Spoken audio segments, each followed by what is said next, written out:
The Mercedes key hit Marcus Cole's chest before he even saw her face. "Pick it up," the woman in the wheelchair commanded, her voice cutting through the garage like a blade. "And try not to get your filthy oil on it." Marcus looked down at the key lying in the dirt, then up at the woman whose eyes held nothing but contempt. He was a single father, a struggling mechanic, a man who'd buried his wife 3 years ago and raised his daughter alone. But what Victoria Sterling didn't know, what would freeze the smile on her perfect face, was that Marcus was about to discover she was dying, and he was the only one who could save her. Comment which city you're watching from so I can see how far this story travels. The key landed at Marcus Cole's feet with a small metallic clink that somehow echoed through the entire shop. For a moment, nobody moved. Tommy, Marcus's oldest employee, stopped mid-wrench. Young Derek froze with a spark plug in his hand. Even the radio seemed to pause between songs, as if the universe itself was holding its breath.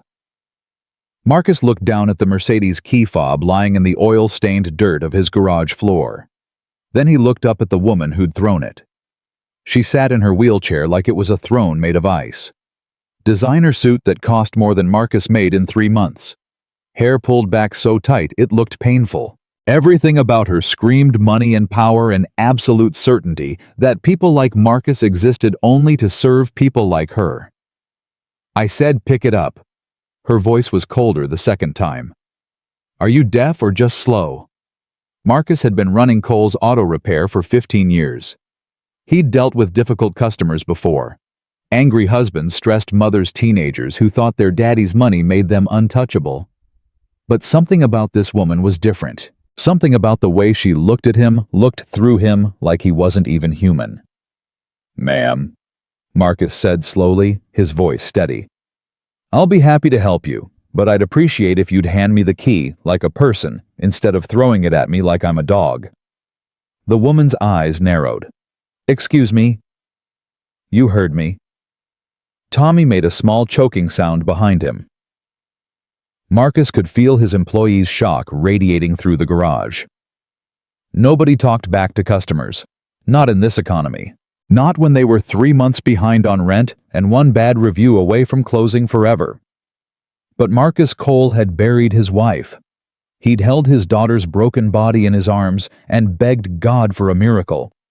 He'd learned the hard way that dignity wasn't something you could afford to sell, no matter how desperate you got. "Do you have any idea who I am?" The woman's voice rose sharp and dangerous. "No, ma'am, and I don't particularly care. I fix cars. If you want your car fixed, pick up that key, hand it to me properly, and we can do business. Otherwise, the door's right behind you." The silence in the garage was absolute. The woman stared at Marcus for a long moment. Her jaw tightened. Her hands gripped the armrests of her wheelchair so hard her knuckles turned white. Then incredibly she laughed. It wasn't a nice laugh. It was the kind of laugh that had broken people, ended careers, destroyed companies. The laugh of someone who'd learned to use cruelty as a weapon because it was the only thing that made her feel powerful anymore. Victoria Sterling. She said the name dropping like a bomb. "Sterling Corporate Solutions. I've dismantled companies bigger than your entire block. I've fired CEOs who thought they were untouchable. And you're standing there in your greasy little garage telling me to pick up my own key." "Yes, ma'am, that's exactly what I'm telling you." Victoria Sterling leaned forward in her wheelchair, her eyes blazing with something that might have been anger, or might have been respect, or might have been both twisted together so tight, even she couldn't tell them apart. "You know what I like you." She smiled, but it didn't reach her eyes. "You've got spine. Most people see the chair and start falling over themselves to accommodate me. Poor crippled woman, let's make her comfortable. But you don't give a damn about my chair. Your chair's got nothing to do with basic human decency, ma'am." "Victoria." She rolled forward, reaching down to pick up the key herself. It clearly cost her something. Marcus could see the effort it took, the way her body strained against its limitations, but she did it.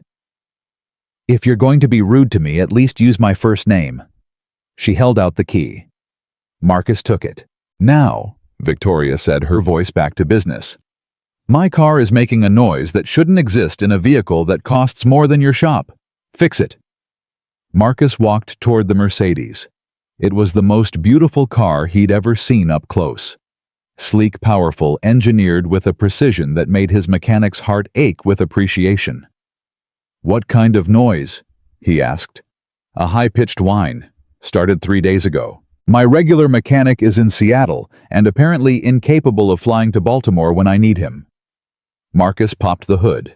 The engine was immaculate, maintained with the kind of obsessive care that only money could buy. He started it up, listened, and heard exactly what Victoria was describing. Serpentine belt wearing down. 20 minutes of work, maybe 30 if he took his time. But then Marcus crouched down by the rear wheel, and everything changed. He'd been a mechanic for 23 years. He'd learned from his father, who'd learned from his father, a lineage of men who understood machines the way poets understood words. And in 23 years, Marcus had developed an instinct, a sixth sense, for when something was wrong. Really wrong. The brake lines were corroded, not just worn, not just aging. Corroded through in 2 places, the metal so thin it was practically transparent. One hard stop, one deer jumping into the road, one kid chasing a ball into traffic. One moment of emergency braking and those lines would snap like wet paper. At highway speeds in a car this heavy with a driver who couldn't use her legs to brace for impact. Marcus stood up slowly, his heart pounding. He looked at Victoria Sterling, this woman who'd thrown a key at his chest, who'd looked at him like he was dirt on her expensive shoes, who'd made it crystal clear that she considered him and his shop and everything he'd built to be beneath her notice. And he realized he was about to save her life. "Ms. Sterling." He walked back toward her, wiping his hands on his rag. "Victoria, the serpentine belt is your noise. Easy fix. But I found something else and you need to hear this." Victoria was already scrolling through her phone, dismissing him with her posture. "I don't pay for problems I didn't ask about. Fix the belt, send me the bill. I have a board meeting in 2 hours. Your brake lines are about to fail." That got her attention. Her head snapped up, her eyes sharp. "What? Both rear brake lines are corroded through. You've got maybe days before they snap completely, maybe hours, and when they go—" "Oh, please." Victoria's laugh was harsh, bitter. "Here we go, the classic mechanic scam. Find the rich woman, invent an expensive problem, pocket the difference. What's next? You're going to tell me my transmission is failing. My engine block is cracked. Ma'am, this isn't—" "Save it." Victoria held up her hand. "Do you think I'm an idiot? Do you think because I'm in this chair I can't recognize a con when I hear one? My regular mechanic inspects this car every 3 months. He would have caught any real problem. But you see a wealthy woman, a disabled woman, and you think, easy target." Marcus felt the familiar burn of being judged. It happened all the time in his line of work. People saw the grease under his fingernails, the worn clothes, the struggling neighborhood, and made assumptions about his intelligence, his honesty, his worth. But something about Victoria's accusations, the casual way she dismissed him as a liar, a thief, a predator, something about that cut deeper than usual. "Tommy," Marcus called out, not taking his eyes off Victoria. "Bring me my phone." Tommy handed it over without a word. Marcus switched to camera mode and walked back to the Mercedes. "Come here." "Excuse me." "I said come here.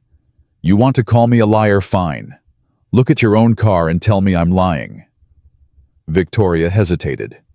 Marcus could see the calculation in her eyes, the pride warring with something else. Curiosity, maybe, or the tiniest flicker of doubt. She rolled her wheelchair forward. Marcus crouched down, angling his phone camera to capture the brake lines in sharp detail. "See this?" He zoomed in on the corroded metal, the parts so thin they were nearly invisible. "That's your rear brake line. And this," he shifted the angle, "is where it's about to snap." Victoria leaned down from her chair, squinting at the screen. Her face went pale. "That's impossible," she whispered. "My mechanic, he checks everything. He would have—" "When was the last inspection?" 6 months ago." "Has the car been sitting, not driven regularly?" Victoria was quiet for a moment. I've been traveling less, working from home more. Moisture accelerates corrosion. If the car's been sitting in a garage, especially in this humidity. Marcus stood up, meeting her eyes.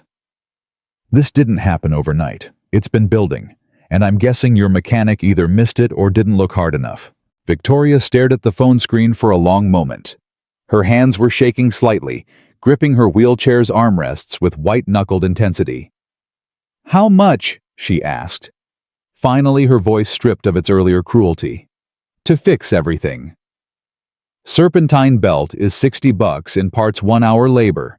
Brake lines are more serious. I need to replace both rear lines, flush the entire system, test everything twice. Total cost around $800. Time minimum 3 hours, maybe 4. 4 hours. The sharp edge crept back into Victoria's voice. That's impossible. I have a board meeting. I have clients waiting. I can't sit in this place for 4 hours. Then reschedule. I can't reschedule. Do you have any idea what's at stake? There are jobs on the line. Decisions that need to be made. I can't just... Then don't. Marcus's voice was calm, steady. Drive out of here right now. Take your chances. Maybe the lines hold. Maybe they don't. Maybe you make it to your meeting and back home safely. Or maybe you're doing 60 on the interstate when a truck cuts you off and you hit the brakes and nothing happens. Victoria's face drained of color. Your choice, Marcus continued. But I'm not letting you drive out of here without knowing exactly what you're risking. That's not a mechanic scam, that's me doing my job. The silence stretched between them. Derek had stopped working entirely, watching the confrontation with wide eyes. Tommy stood frozen by the tool bench, a wrench forgotten in his hand. Even the garage seemed to be holding its breath. Fine, Victoria said finally. Her voice was tight, controlled, but Marcus could hear the fear underneath. Fix it. Fix everything. But I'm watching every single thing you do. If you try to add any unnecessary work, if you try to inflate the bill by 1 penny, you'll what? Marcus asked. Leave a bad review. Report me to the Better Business Bureau lady. You've already made it clear what you think of me and this place. I'm not doing this for your approval. I'm doing it because it's my job to make sure you don't die on the highway. He turned and walked back to the Mercedes, not waiting for her response. For the next hour, Marcus worked in silence while Victoria watched from her wheelchair, positioned where she could see every move he made. Her eyes tracked his hands with suspicious intensity, looking for any sign of dishonesty, any hint of the scam she was convinced he was running. Marcus explained each step as he went, partly professional courtesy, partly because he sensed Victoria was someone who needed to understand, to maintain some illusion of control over a life that had spiraled beyond her grasp. Serpentine belt connects everything, he said, removing the old one. Alternator power, steering, air conditioning. This one's worn down to almost nothing. See these cracks? Another week and it would have snapped completely. I know what a serpentine belt does, Victoria said sharply. I'm not mechanically ignorant. Never said you were. The silence returned heavier than before. Marcus moved to the brake lines, and the complexity of the repair demanded his full attention. He had to be careful. One wrong move with corroded lines could cause bigger problems than he was trying to fix. It was during one of the quiet moments waiting for brake fluid to drain that Victoria spoke again. My father owned a shop like this. Marcus looked up, surprised. 3 of them, actually. Victoria's voice was distant, almost soft. Before everything changed. Before the big chains moved in and drove independent mechanics out of business. Before people like me... She stopped abruptly, as if she'd said too much. What happened to them? Victoria's jaw tightened. He lost everything. Died broken, wondering where he'd gone wrong. Wondering why working hard and being honest wasn't enough anymore. Marcus set down his tools. Is that why you went into corporate restructuring, dismantling companies because of what happened to your father? Don't. Victoria's voice cracked like a whip. Don't pretend you understand me. Don't try to psychoanalyze me like I'm one of your broken engines you can figure out and fix. Wasn't trying to fix you, just asking. Well, don't. Marcus went back to work. Another hour passed. Victoria's phone rang multiple times. She answered each call with the same crisp, commanding tone, rescheduling meetings, delegating decisions, maintaining the illusion of control even from a wheelchair in a garage. She clearly considered beneath her. But Marcus noticed something during those calls. Victoria's voice changed when she spoke to her employees. It became harder, colder, stripped of any warmth. She talked about people like they were numbers on a spreadsheet, resources to be allocated, expenses to be cut, problems to be solved. And underneath all that corporate coldness, Marcus heard something else. Exhaustion. A bone-deep weariness that had nothing to do with the wheelchair or the disability. Victoria Sterling was tired. Not physically tired, tired of her own life, tired of the person she'd become. The third hour of work was almost complete when Marcus's daughter walked through the garage door. Lily Cole was 10 years old with her mother's smile and her father's stubbornness. She'd come straight from school, her backpack bouncing against her shoulders, her face bright with the uncomplicated joy of childhood. "Dad!" She ran toward Marcus, then stopped short when she saw Victoria in her wheelchair. "Oh, hi, I'm Lily." Victoria stared at the girl like she was looking at a ghost. "Lily, honey, I'm working," Marcus said gently. "Go do your homework in the office. I'll be done soon." "Okay." Lily started toward the back office, then paused, turning back to Victoria. "I like your chair. Is it electric? My friend Danny has one, but his doesn't look as fancy." Victoria's mouth opened-closed. For the first time since she'd rolled into the garage, she seemed genuinely at a loss for words. Yes, electric, custom-made." "Cool." Lily smiled a real smile without judgment or pity, or any of the complicated emotions adults carry. "See you later." She disappeared into the back office, leaving a strange silence in her wake. Marcus noticed Victoria's hands were shaking again. But this time it wasn't fear or anger. "How old?" Victoria asked quietly. 10. "Does she live with you full-time?" "Just me and her. Her mom passed 3 years ago. Cancer." Victoria closed her eyes. When she opened them, they were wet. "I have a daughter," she said. "Claire, 17. She barely speaks to me anymore." Marcus didn't respond.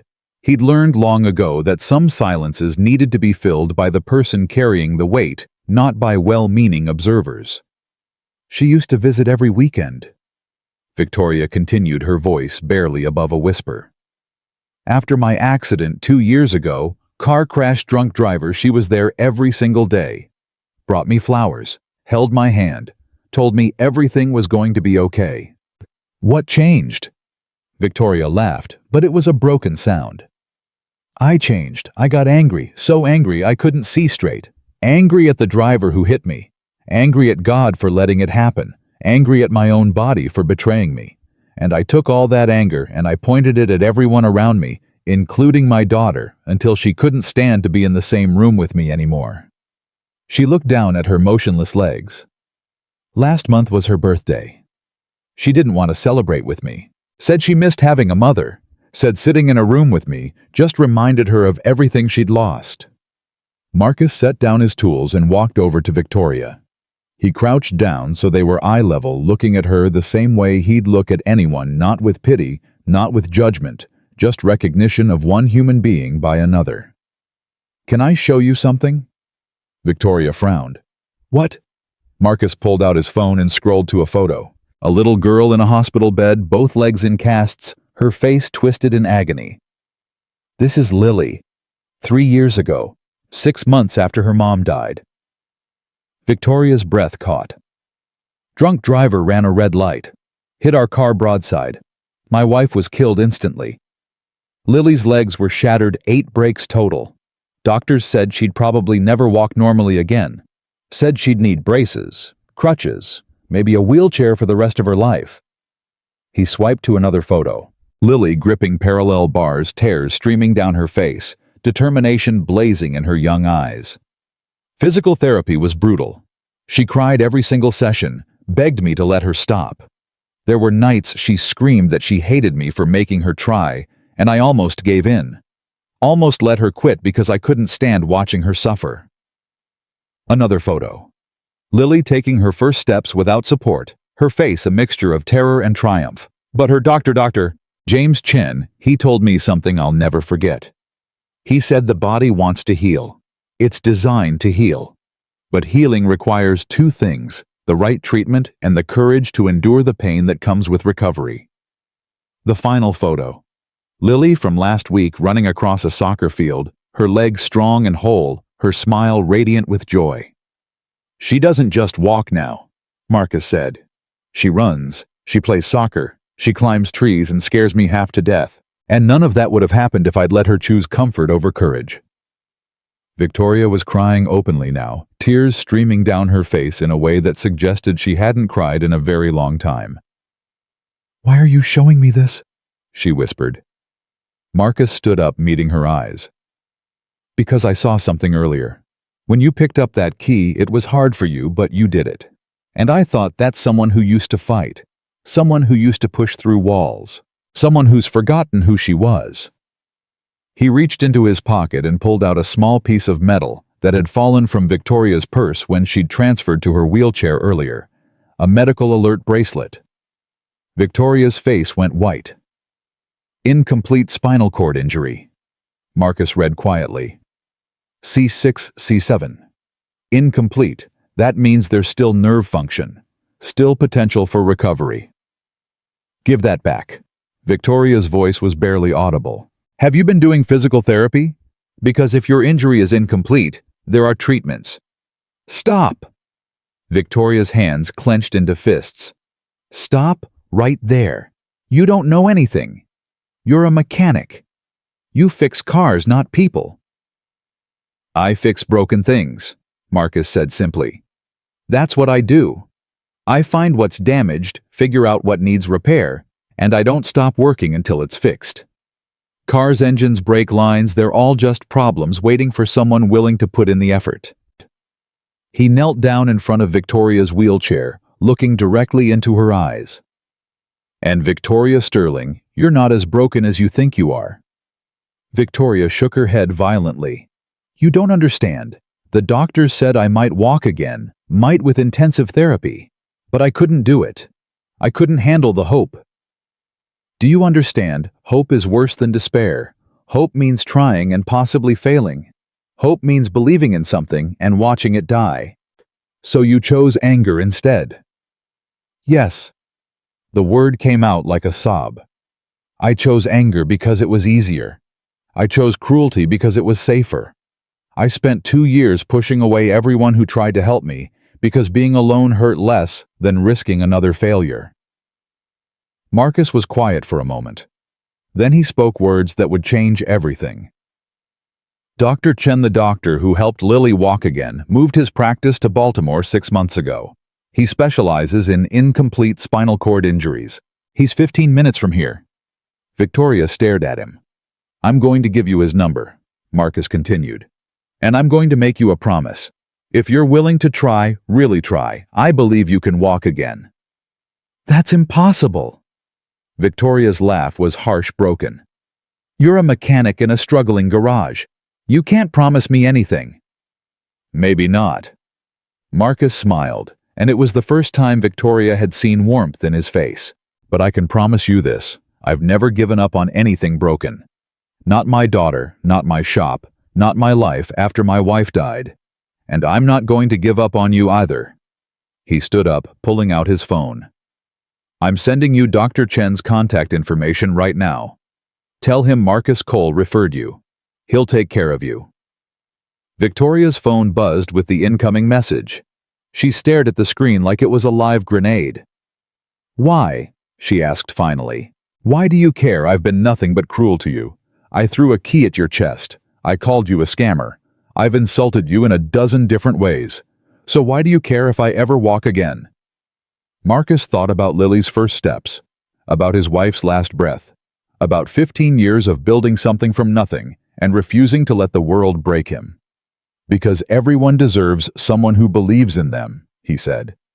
even when they've forgotten how to believe in themselves. The brake line repair was finished 20 minutes later. Marcus tested everything 3 times, refusing to rush, making absolutely certain Victoria's car was safe. When he finally handed her the keys, placed them in her palm instead of throwing them, Victoria sat motionless for a long moment. $800, she said quietly. That's what you quoted. That's right. Victoria pulled out her checkbook and wrote a number. When she handed it to Marcus, his eyes went wide. This is 10 times what I charged. Consider the extra a down payment, Victoria said. For the foundation. What foundation? Victoria looked out the garage door at the street beyond, the struggling neighborhood, the closed businesses, the American dream slowly dying on every corner. The one we're going to build together, she said. For people who need second chances, people who need someone to believe in them. She paused. If I walk again when I walk again, I'm going to use everything I have to help people like you, help people like me. Marcus didn't know what to say. Victoria started her car tested. The brakes felt the smooth response of properly functioning systems. Before she closed the door, she looked at Marcus one final time. I'm going to call your Dr. Chen, she said. Tonight. And Marcus, thank you for seeing something in me I couldn't see in myself.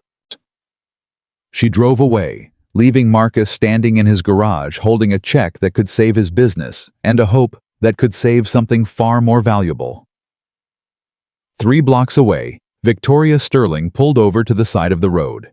She sat in her car, hands shaking, staring at Dr. Chen's contact information on her phone. For 2 years, she'd built walls around her heart so high that nothing could get through. For 2 years, she'd convinced herself that hope was dangerous, that trying was foolish, that accepting her broken life was the only logical choice. But sitting there in her newly repaired car, saved by a mechanic she'd treated like dirt, Victoria felt something she thought had died inside her. A spark, small, fragile, terrifying, but undeniably alive. She thought about Claire, about the daughter she'd driven away with her bitterness and rage, about the mother she'd been before the accident, before anger consumed everything good inside her. She thought about Marcus Cole's absolute conviction when he'd said, "I believe you can walk again." Victoria took a deep breath and pressed the call button. The phone rang once, twice, 3 times. Then a warm voice answered. Dr. Chen's office. This is Rebecca. How can I help you? Victoria's voice trembled as she spoke the hardest words she'd said in 2 years. My name is Victoria Sterling. I was referred by Marcus Cole. And I think I need help. The phone call lasted only 3 minutes, but it changed everything. Rebecca, Dr. Chen's receptionist, had a voice like warm honey, patient kind, completely non-judgmental. She didn't ask why Victoria had waited 2 years. She didn't ask about the accident, or the wheelchair, or the anger that had consumed Victoria's life. She simply said, Dr. Chen has an opening tomorrow at 10. Would that work for you? Tomorrow, 10 o'clock, 14 hours away. Victoria had agreed before she could talk herself out of it, then hung up, and sat in her parked car for another 20 minutes, shaking so hard she couldn't drive. What had she done? She'd spent 2 years building walls. 2 years convincing herself that hope was poison, that trying was foolish, that the woman she'd been before the accident was dead and buried and never coming back. And now, because some mechanic in a struggling garage had refused to let her drive away in a death trap, she'd made an appointment that could destroy everything she'd built. Because if she tried and failed, if she went through months of brutal therapy, only to end up exactly where she started, Victoria didn't think she could survive it. But Marcus Cole's voice kept echoing in her head. Everyone deserves someone who believes in them, even when they've forgotten how to believe in themselves. Victoria drove home slowly, carefully, her newly repaired brakes responding perfectly to every touch. The Mercedes handled like a dream, smooth and precise, exactly what you'd expect from a car that cost more than most people's houses. But Victoria barely noticed. Her mind was somewhere else entirely. 14 hours in the future, sitting in a rehabilitation center, facing the possibility that everything she'd told herself for 2 years might be wrong. That night, Victoria couldn't sleep. She lay in her expensive bed in her expensive apartment, staring at the ceiling, running through every possible scenario in her head. Dr. Chen would examine her and confirm what she already knew, that she was broken beyond repair, that the wheelchair was her permanent home. That hope was exactly the poison she'd always believed it to be. Or worse. Dr. Chen would examine her and tell her there was a chance. A real chance. And then she'd have to decide whether to take it. At 2 a.m., Victoria gave up on sleep and wheeled herself to the window. The Baltimore skyline glittered in the darkness, beautiful and cold, full of people living lives she could barely remember. People who could walk, who could run, who could dance with their daughters at weddings and chase their grandchildren through parks. People who hadn't lost everything in a single moment of twisted metal and shattering glass. Victoria's phone sat on the table beside her. Before she could stop herself, she picked it up and scrolled to Claire's contact. Her daughter's photo stared back at her, a selfie from 2 years ago, before the accident, when Claire still smiled at her mother like she was the center of the universe. Victoria's thumb hovered over the call button. It was 2 a.m. Claire would be asleep. Calling now would be selfish, would be intrusive, would be exactly the kind of boundary-violating behavior that had driven her daughter away in the first place. Victoria called anyway.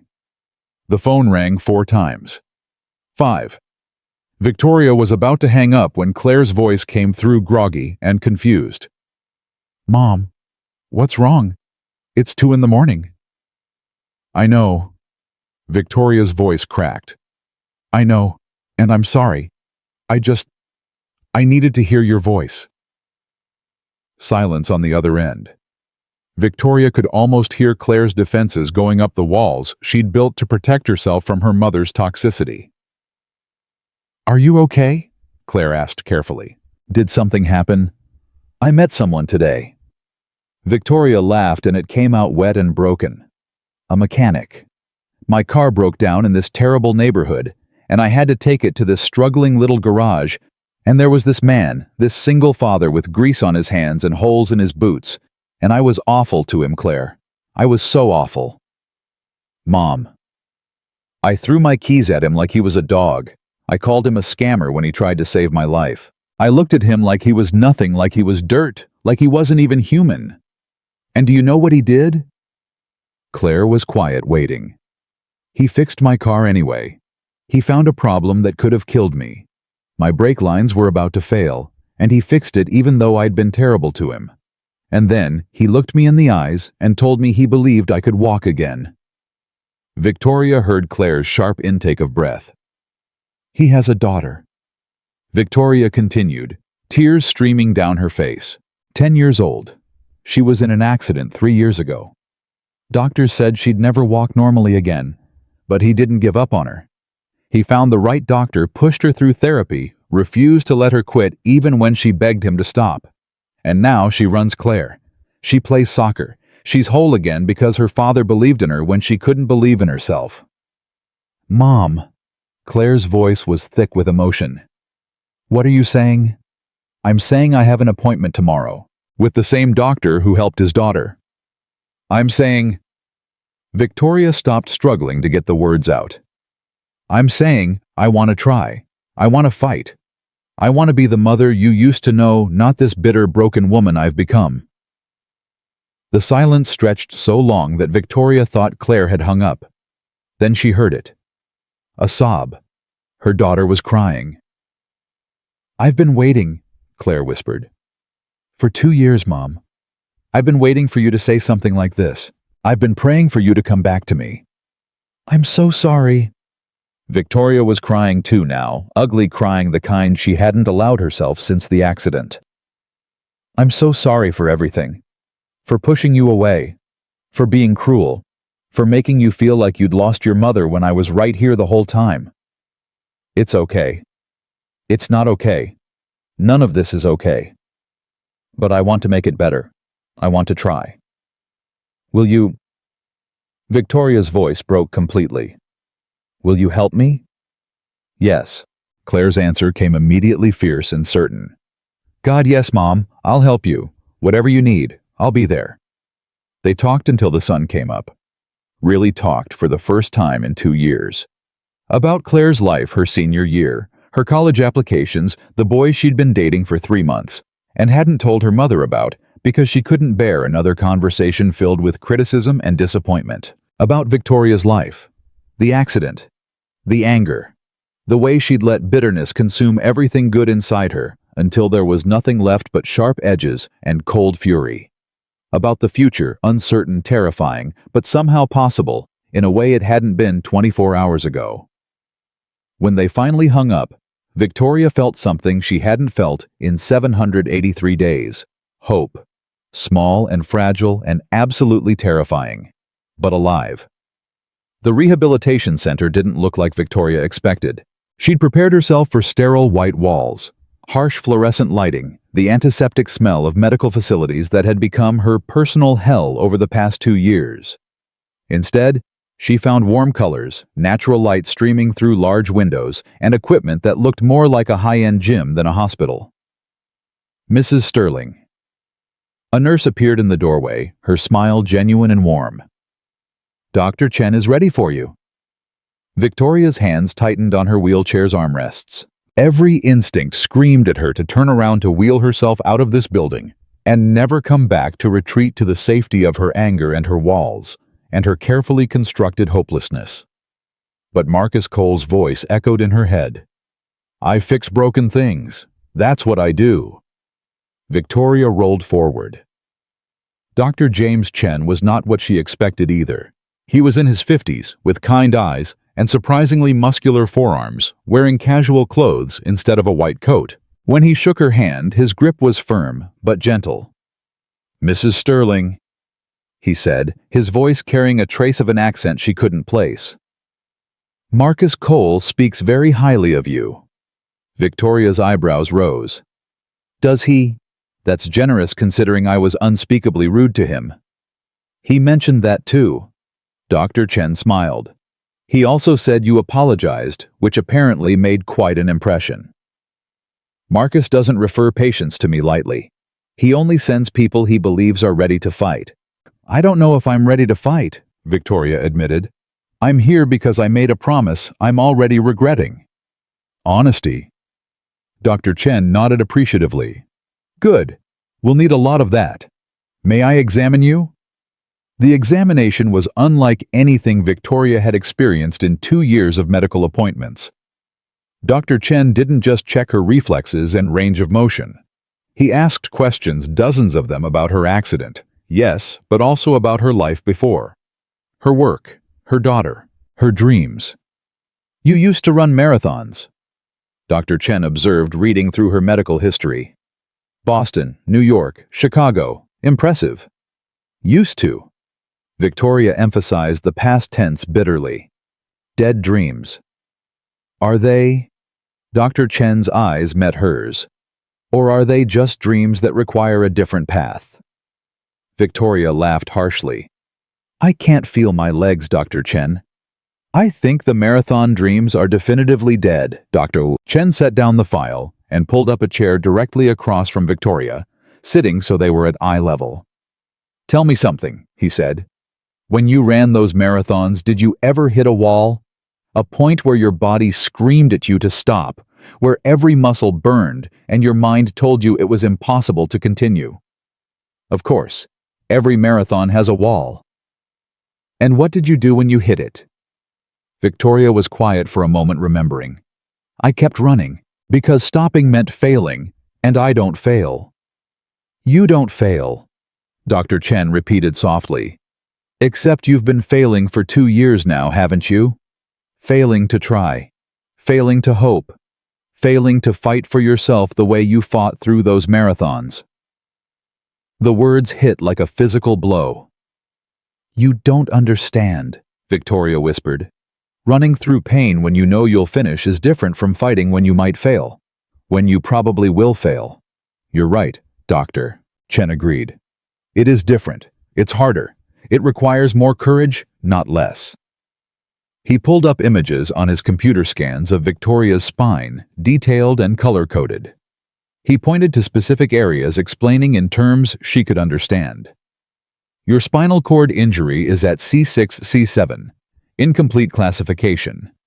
You have preserved sensation in some areas, which means neural pathways are still intact. Your muscles haven't atrophied significantly, which tells me your body is still trying to send signals, even if your brain isn't receiving them properly.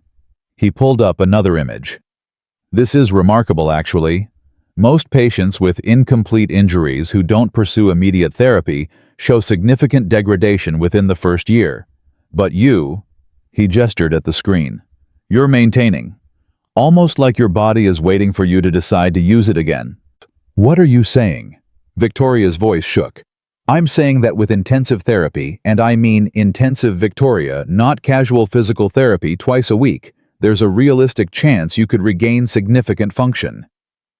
Walking might be possible, not guaranteed, but possible. The word hung in the air like a dangerous promise. How much chance? Victoria asked. Give me a percentage. I need data, not hope. Dr. Chen considered carefully. Based on your specific injury pattern, your overall health, and your physical condition pre-injury, I'd estimate a 60 to 70% chance of regaining the ability to walk with assistance. Maybe 40% chance of walking independently. 10% chance of full recovery. Numbers. Data. Something Victoria could process without emotions clouding her judgment. That means there's a 30 to 40% chance I'll go through months of brutal therapy and end up exactly where I am now, she said. In this chair. Broken. Yes?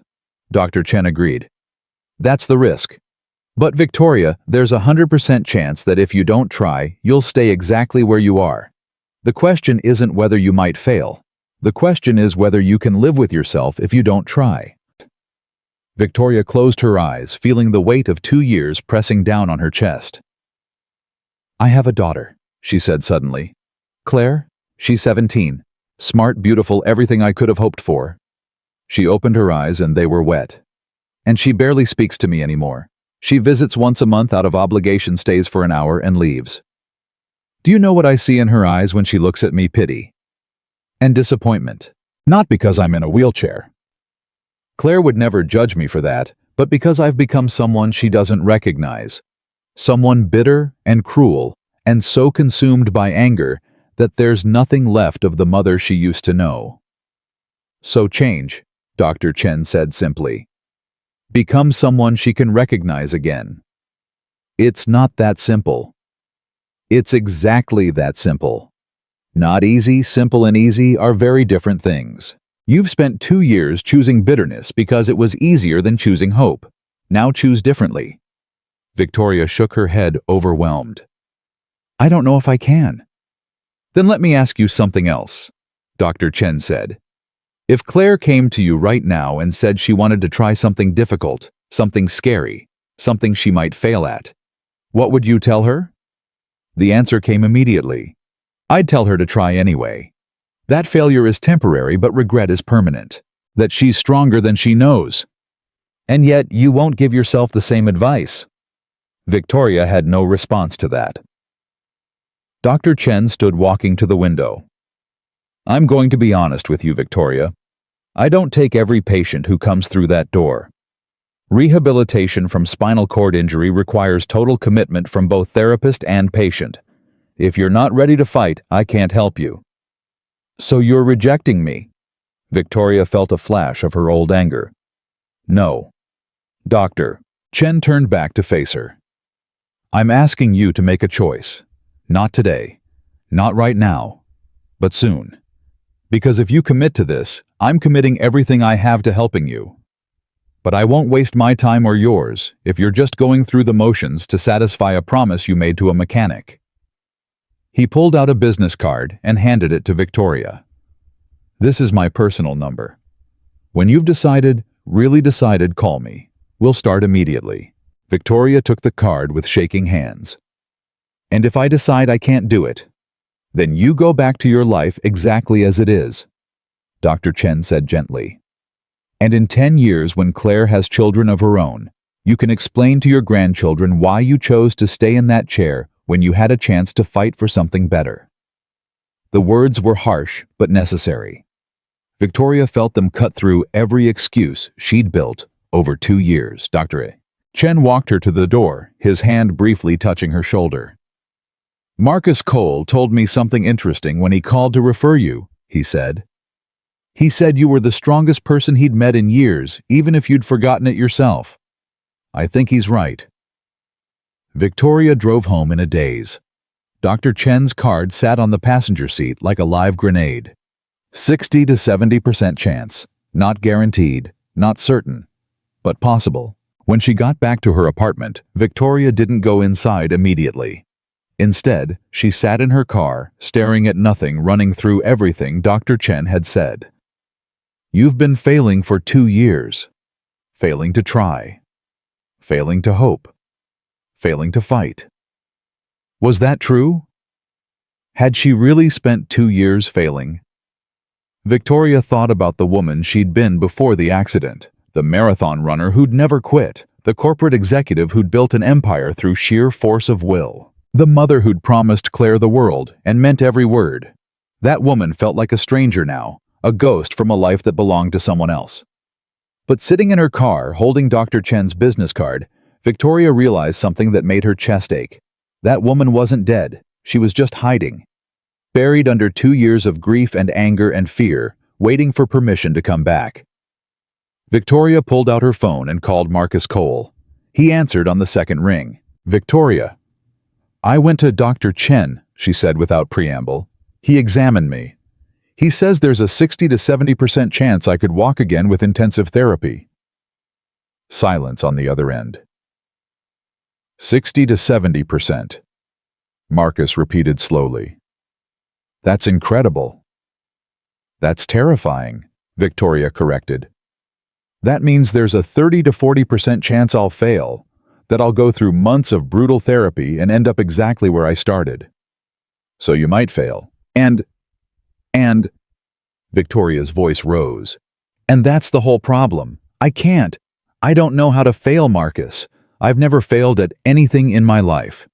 I built a corporate empire from nothing. I ran marathons that people said were impossible.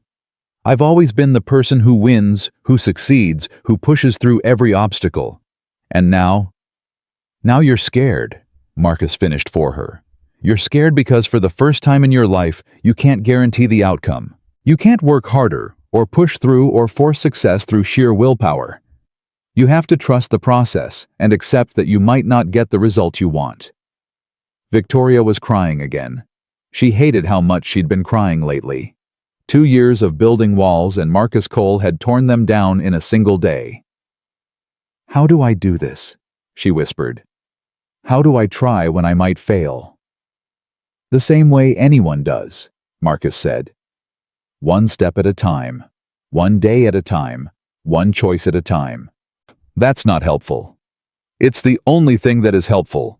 Marcus's voice was gentle but firm. Victoria, I can't promise you'll walk again. Dr. Chen can't promise you'll walk again. Nobody can promise that.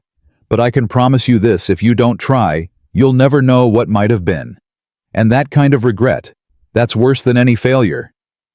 Victoria looked at Dr. Chen's business card, now crumpled from being clutched too tightly. I'm scared, she admitted. I'm more scared than I've ever been in my life. Good, Marcus said. Being scared means you still have something to fight for. That's not weakness, Victoria. That's the first step toward strength. After they hung up, Victoria sat in her car for another hour. She thought about Claire's voice on the phone last night, thick with tears and hope. She thought about Marcus Cole's absolute conviction that she was worth saving. She thought about Dr. Chen's challenge, not whether she might fail, but whether she could live with herself if she didn't try. And she thought about the woman she wanted to be. Not the bitter, broken creature she'd become, but someone her daughter could be proud of. Someone who faced her fears instead of hiding behind walls. Someone who chose courage over comfort. Victoria picked up her phone and dialed Dr. Chen's number. He answered on the second ring, as if he'd been waiting. It's Victoria Sterling. she said, her voice steady despite her shaking hands. "I've made my decision. I want to try. I want to fight. When can we start?" "Tomorrow," Dr. Chen said, and Victoria could hear the smile in his voice. 7 a.m. "And Victoria, I'm going to work you harder than any marathon you've ever run. I'm going to push you past every limit you think you have. There will be days you hate me, days you want to quit, days you're convinced I'm torturing you for no reason. I understand.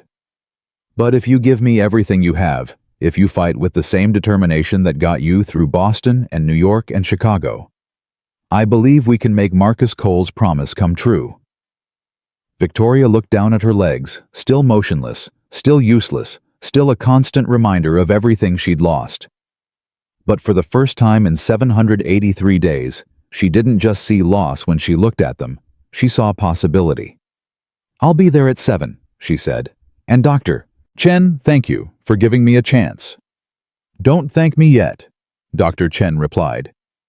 "Thank me when you're walking out of my facility on your own 2 feet." Victoria ended the call and finally went inside. Her apartment was exactly as she'd left it, expensive, tasteful, and completely empty. The furniture cost a fortune, but held no memories. The art on the walls was beautiful but meaningless. Everything about this place screamed success, and all of it felt hollow. But tonight something was different. Tonight Victoria didn't feel hollow. She felt alive, terrified, uncertain, completely out of her depth, but alive in a way she hadn't been since before the accident. Victoria wheeled herself to the bedroom window and looked out at the Baltimore skyline. Somewhere out there, Marcus Cole was tucking his daughter into bed, telling her stories about strength and courage and never giving up. Somewhere out there, Dr. Chen was preparing for tomorrow, planning how to rebuild a broken woman one painful step at a time. Somewhere out there, Claire was probably lying awake too, hoping and praying that her mother would finally come back to her. "I'm going to walk again," Victoria whispered to the empty room. It wasn't a promise. It wasn't a certainty. It was something more fragile than that, a declaration of intent, a statement of faith, a choice. Victoria Sterling had spent 2 years choosing anger over hope, bitterness over vulnerability, walls over connection. She'd pushed away everyone who tried to help her, destroyed relationships she'd spent a lifetime building, turned herself into a monster, because being a monster was easier than being human. But tonight, she made a different choice. Tonight, she chose to try. She pulled out her phone and sent a text to Claire. "I start therapy tomorrow, 7 a.m. I'm terrified, but I'm doing it. I love you." The response came almost immediately. "I love you too, Mom. I'm so proud of you. You've got this." Victoria read the message 3 times, tears streaming down her face. Then she set her alarm for 5 a.m. and went to bed. Tomorrow, everything would change. Tomorrow, the real fight would begin. And for the first time in 2 years, Victoria Sterling was ready. The first session nearly destroyed her. Victoria arrived at the rehabilitation center at 6:45 a.m., 15 minutes early. Her stomach twisted into knots so tight she could barely breathe. She'd slept maybe 2 hours the night before, her mind racing through every possible scenario. Success, failure, humiliation, triumph, until the alarm finally released her from the torture of waiting. Dr. Chen was already there, dressed in workout clothes, his expression calm and focused. "Good," he said when she rolled through the door. "You're early. That tells me something." "What does it tell you?" "That you're scared enough to overcompensate. Fear makes people either late or early. The ones who show up late are already looking for excuses to quit. The ones who show up early are fighting their fear instead of surrendering to it." Victoria didn't know how to respond to that. She'd spent 2 years pretending she wasn't afraid of anything, and now this man was reading her like a book she'd never bothered to open. "Let's get started," Dr. Chen said. "Today is assessment day. I need to understand exactly what your body can and can't do before we build a treatment plan." The assessment was brutal. Not physically, not yet, but emotionally. Dr. Chen tested every muscle group, every nerve pathway, every connection between Victoria's brain and her body. He asked her to try movements she hadn't attempted in 2 years and watched without judgment as she failed again and again. Try to lift your right leg. Nothing. Try to flex your foot. Nothing. Try to feel this. He pressed a tool against her thigh, and Victoria concentrated with everything she had, searching for sensation that might have been there, or might have been wishful thinking. Maybe, she said finally. I think I felt something, but I'm not sure if it's real or if I just want it to be real. That uncertainty is actually good news, Dr. Chen said, making notes. Complete injuries don't create uncertainty. The fact that you're not sure means something is still there. After 2 hours of testing, Dr. Chen sat down across from her. Here's what I know, he said. Your injury is definitely incomplete. You have preserved sensation in several areas, and I detected muscle response in your right hip flexor, very weak, but present. That's more than I expected based on your medical records. What does that mean?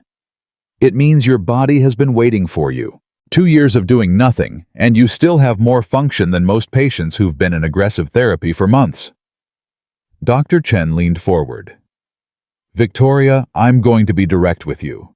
You have a real chance here. A better chance than I originally estimated. But only if you're willing to work harder than you've ever worked in your life. I ran marathons. I know how to work hard. This will be harder. Dr. Chen's voice was flat matter-of-fact. Marathons are about pushing through pain when you know the finish line exists. This is about pushing through pain when you don't know if there's a finish line at all. That requires a different kind of strength. I understand. No, you don't. Not yet. But you will. The real work started the next day. Victoria had thought she understood pain. She'd run marathons where her legs screamed for mercy.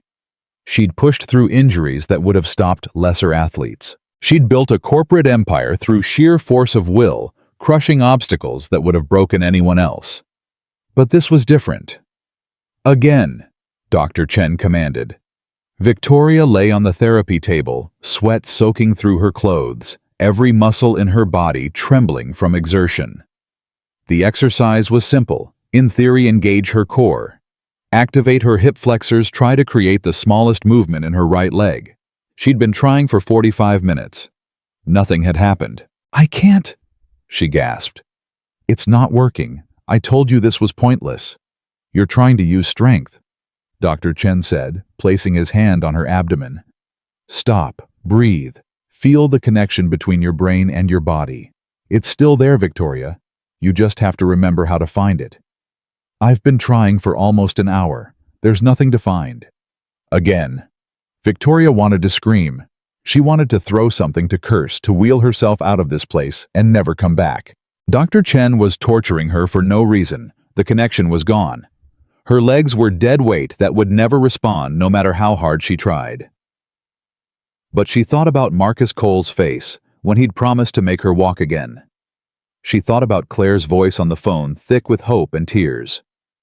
She thought about the woman she'd been before the accident, the marathon runner, the fighter, the person who never quit. Victoria closed her eyes and tried again. Focus. Breathe. Feel. Her brain sent the signal. Move. Please just move. Nothing.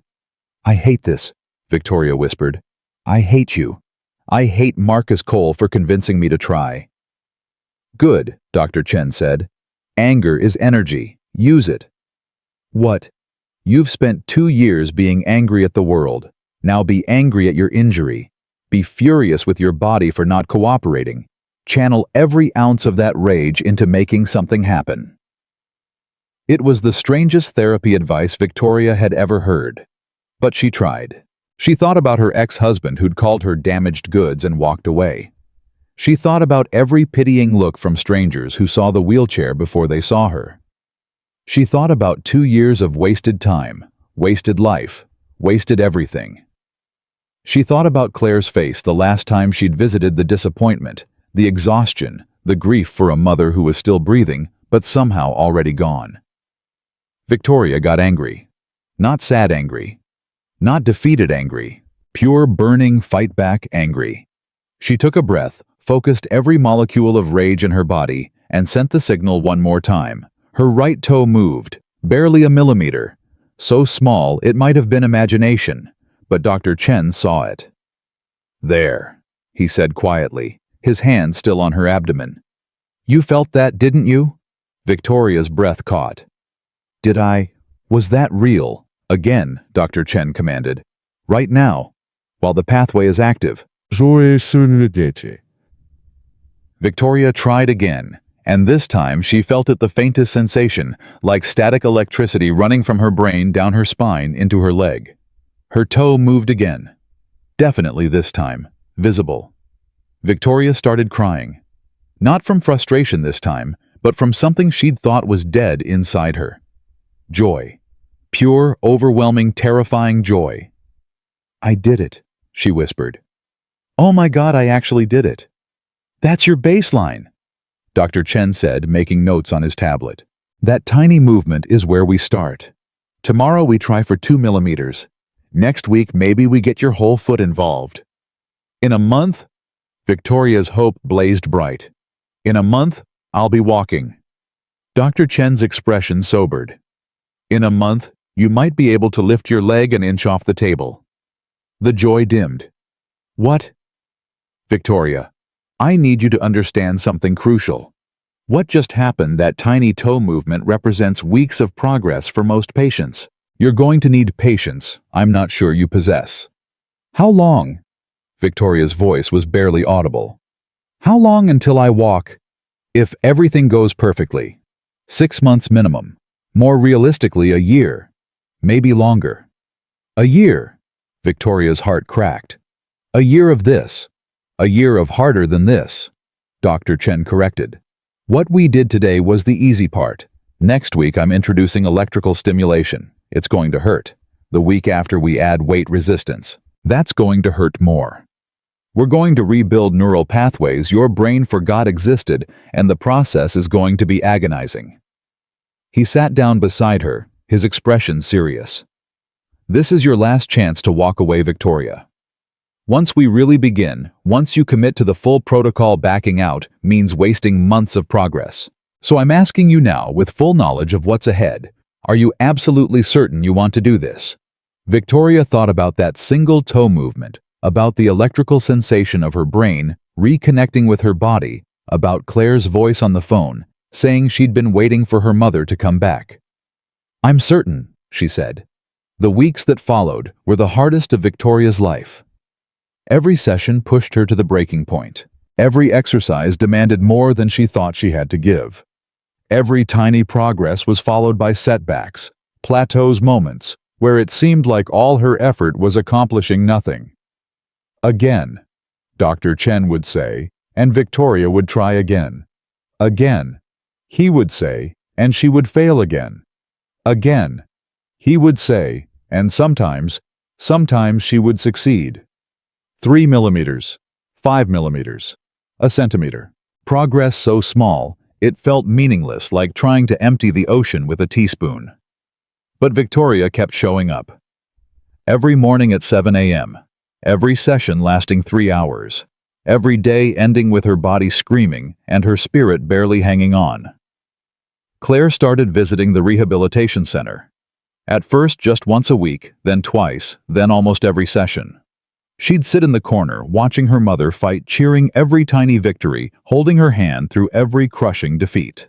"I'm so proud of you," Claire would say after each session. Victoria would shake her head, exhausted. "I moved my toe 3 millimeters today. 3 millimeters. At this rate, I'll be walking by my 80th birthday." "But you moved it," Claire would insist. 3 weeks ago, you couldn't move it at all." It was the same thing Marcus Cole said when he called, and he called every few days, checking in, offering encouragement, reminding Victoria why she'd started this journey in the first place. "You're doing amazing," Marcus would say. "I'm failing," Victoria would reply. "I'm barely making progress." "You're not failing, you're fighting. There's a difference." Month 2 brought the electrical stimulation Dr. Chen had promised. It was worse than Victoria had imagined. Targeted pulses forced her muscles to contract, firing signals along pathways her brain had forgotten existed. The sensation was bizarre and deeply uncomfortable, like being shocked from the inside over and over for hours at a time. Muscle memory isn't just a metaphor, Dr. Chen explained as Victoria gritted her teeth through another round of stimulation. Your muscles literally remember how to function. We're just reminding them. This is torture. This is progress. Your muscles responded to that last pulse. Did you feel it? Victoria had felt something, a twitch, a tremor, a ghost of movement in muscles that had been silent for 2 years. I think so. Good. Again. Month 3 brought the parallel bars. Victoria stared at them like they were instruments of torture, 2 metal rails waist-high, designed to support patients learning to stand and walk. She'd seen other patients using them, gripping the bars, while their legs shook and their faces twisted with effort. Now it was her turn. I can't do this, Victoria said. You can, Dr. Chen replied. Your muscle strength has improved significantly. Your sensation is returning. Your neural pathways are rebuilding. You're ready. I'm not ready. I'll fall. You might. That's why I'm here. Dr. Chen positioned himself behind her with a support harness. On 3. 1, 2, 3. Victoria pulled herself up, her arms strained, her core engaged, her legs held. For exactly 4 seconds, Victoria Sterling stood on her own 2 feet. Then her legs buckled, and Dr. Chen caught her, lowering her gently back into the wheelchair. Victoria was sobbing before she even realized it was happening. Deep, wrenching sobs that tore themselves from somewhere she'd locked away for 2 years. I stood, she gasped between sobs. I actually stood. 4.2 seconds. Dr. Chen confirmed, making notes. New personal record. 4 seconds. That's nothing. That's everything. 4 seconds ago, you hadn't stood in over 2 years. Now you have. Tomorrow, we aim for 5.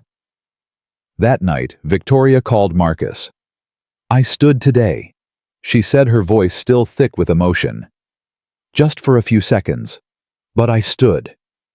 The silence on Marcus's end lasted so long, Victoria thought the call had dropped.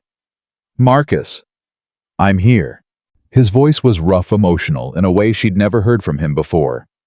Victoria, I'm so proud of you. Those words broke something open inside her chest. I haven't heard that in so long, she whispered.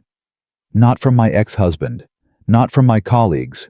Claire says it, but hearing it from you? She stopped, unable to continue. You're doing something incredible, Marcus said. Something most people wouldn't have the courage to attempt. That deserves recognition. They talked for an hour. Marcus told her about Lily's latest soccer game, about a difficult repair at the shop, about normal life, continuing outside Victoria's bubble of therapy and pain. It felt almost like friendship. Marcus, Victoria said before hanging up, why do you still care? You've done more than enough.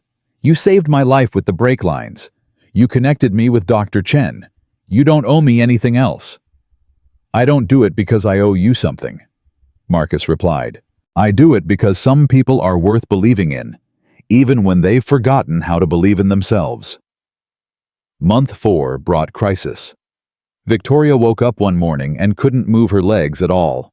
No sensation, no response, nothing. She lay in bed, tears streaming down her face, convinced that everything she'd worked for had been erased overnight. The neural pathways she'd spent months rebuilding had collapsed. Her body had betrayed her again, and this time, there was no coming back. It's called a setback, Dr. Chen explained when Victoria arrived at the rehabilitation center in hysterics. They're common in spinal cord rehabilitation. Your nervous system is rewiring itself, and sometimes it needs to reset. Reset, I've lost everything. You haven't lost anything. Watch. Dr. Chen performed the same tests he'd done on her first day. Pressed tools against her legs. Asked her to try movements she'd been practicing for months. And Victoria felt it. Faint, but there. Your sensation is actually improved from yesterday. Dr. Chen said. The setback is temporary. Your body is reorganizing, and when it finishes, you'll be stronger than before. You promise? I promise. It took 2 weeks for Victoria to return to where she'd been before the setback. 2 weeks of terror, of doubt, of nights spent staring at the ceiling, convinced she'd never walk again. But she came back. Stronger, just like Dr. Chen had promised. Month 5 brought a breakthrough Victoria never expected. She was in the parallel bars practicing standing when Dr. Chen said something that made her heart stop. Let go of the left bar. Victoria stared at him. What? Trust your body. Trust yourself. Let go. I'll fall. Maybe. That's why I'm here. Victoria looked at her hands white-knuckled on the parallel bars. She'd been standing for almost a minute, her new record, but she'd never attempted anything without both bars supporting her. This was insane. This was impossible. This was... Victoria let go of the left bar. Her body swayed. Her right arm tensed, gripping the remaining bar with desperate strength. Her legs trembled so violently she could feel the vibration in her teeth. But she didn't fall. Oh my God, Victoria breathed. Oh my God, I'm doing it. Now, Doctor, Chen said, his voice barely above a whisper. Take 1 step forward. I can't. Yes, you can. Victoria looked at her right foot, willing it to move. Her brain sent the signal. Her muscles responded slowly, painfully, imperfectly, but they responded. She lifted her foot. For a moment, she teetered on the edge of falling, her entire body weight balanced on one trembling leg. Then she shifted forward, and her right foot touched the ground 6 inches ahead of where it had been. 1 step. 1 single, shaking, imperfect step. Victoria collapsed into Dr. Chen's arms, sobbing so hard she couldn't breathe. He held her, supporting her weight, letting her cry out months of fear and doubt and pain. You did it, he said quietly. 1 step. After 2 years and 5 months, Victoria Sterling took 1 step. I want to do it again. Victoria gasped through her sobs. I want to take another one. Tomorrow. Right now your body needs rest. No. Now. I need to know it wasn't a fluke. I need to know I can do it again.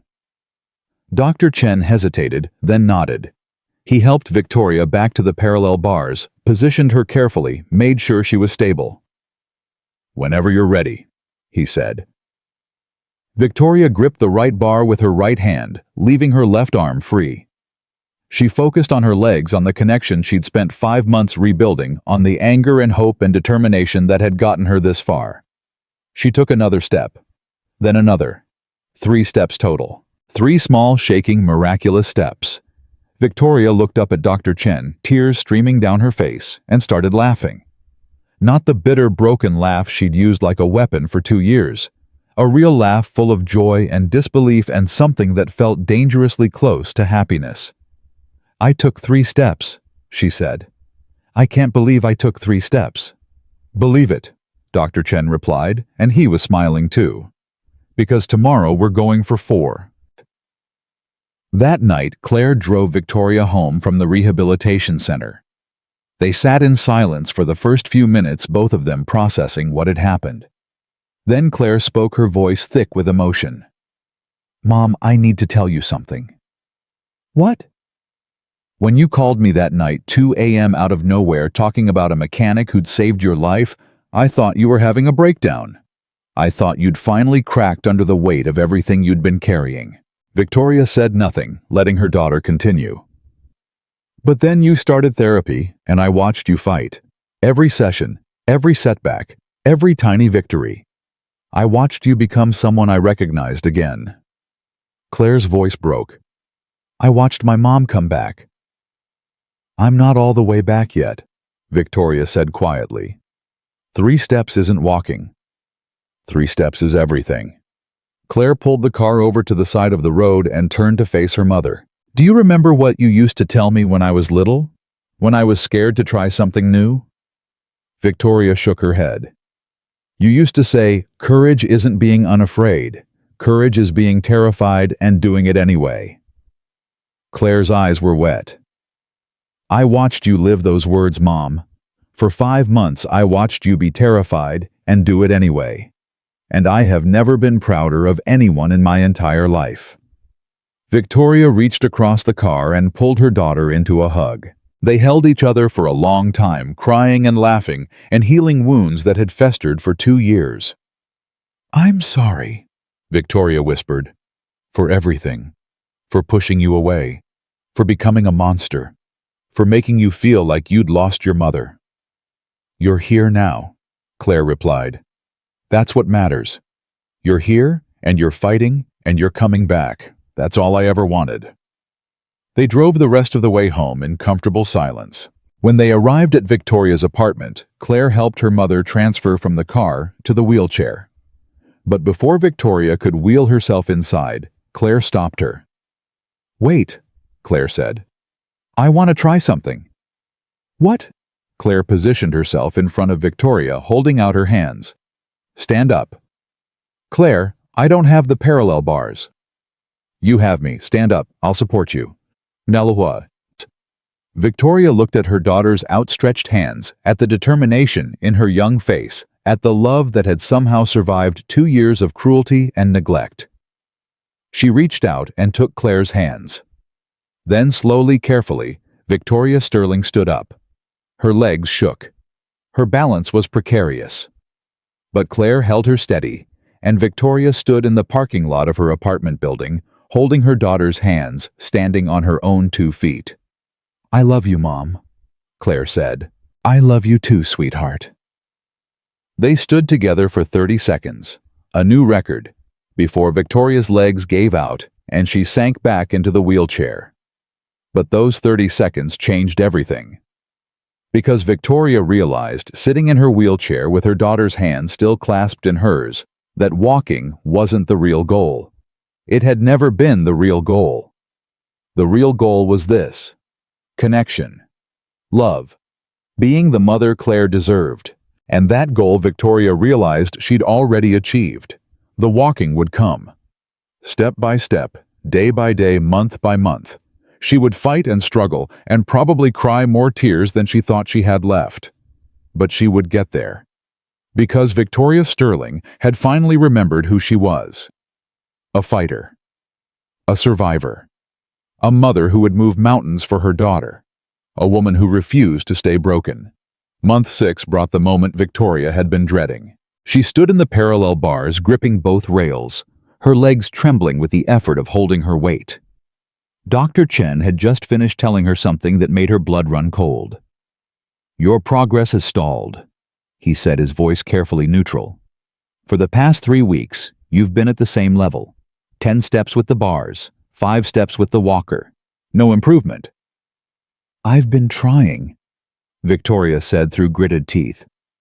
"I've been giving everything I have." "I know. That's the problem." Victoria's grip tightened on the bars. "What do you mean that's the problem?" Dr. Chen pulled up a chair and sat down, meeting her eyes with the same directness he'd shown from the first day. "Victoria, you've made remarkable progress. 6 months ago you couldn't move your toe. Now you can walk 10 steps with support. That's extraordinary. But I'm going to be honest with you, this might be as far as you go." The words hit like a physical blow. What? Not every patient achieves full recovery. Some plateau at a certain level and never progress further. Your body has done incredible work rebuilding neural pathways, but there may be damage that simply can't be repaired. Victoria shook her head violently.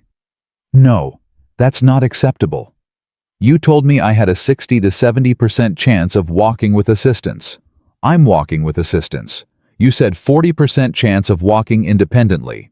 I want that 40%. And you might get it, but you might not." Dr. Chen's voice was gentle but firm. "I need you to start preparing yourself for the possibility that this is your new normal. Walking with a walker or a cane. Not running marathons. Not walking independently. This." Victoria released the bars and sank into her wheelchair, her body suddenly too heavy to hold upright. "So all of this was for nothing," she whispered. 6 months of torture and I end up right back where I started." "You're not where you started. You can stand. You can take steps. You can move through the world with more independence than you had 6 months ago. But I can't walk. Not really. Not the way you promised. I never promised anything. Dr. Chen's voice sharpened slightly. I gave you percentages. I gave you possibilities. I told you from the beginning that success wasn't guaranteed. Victoria felt the old anger rising in her chest, the familiar comfortable rage that had been her constant companion for 2 years. It would be so easy to give in to it. So easy to blame Dr. Chen, to blame Marcus Cole, to blame the universe for dangling hope in front of her and then snatching it away.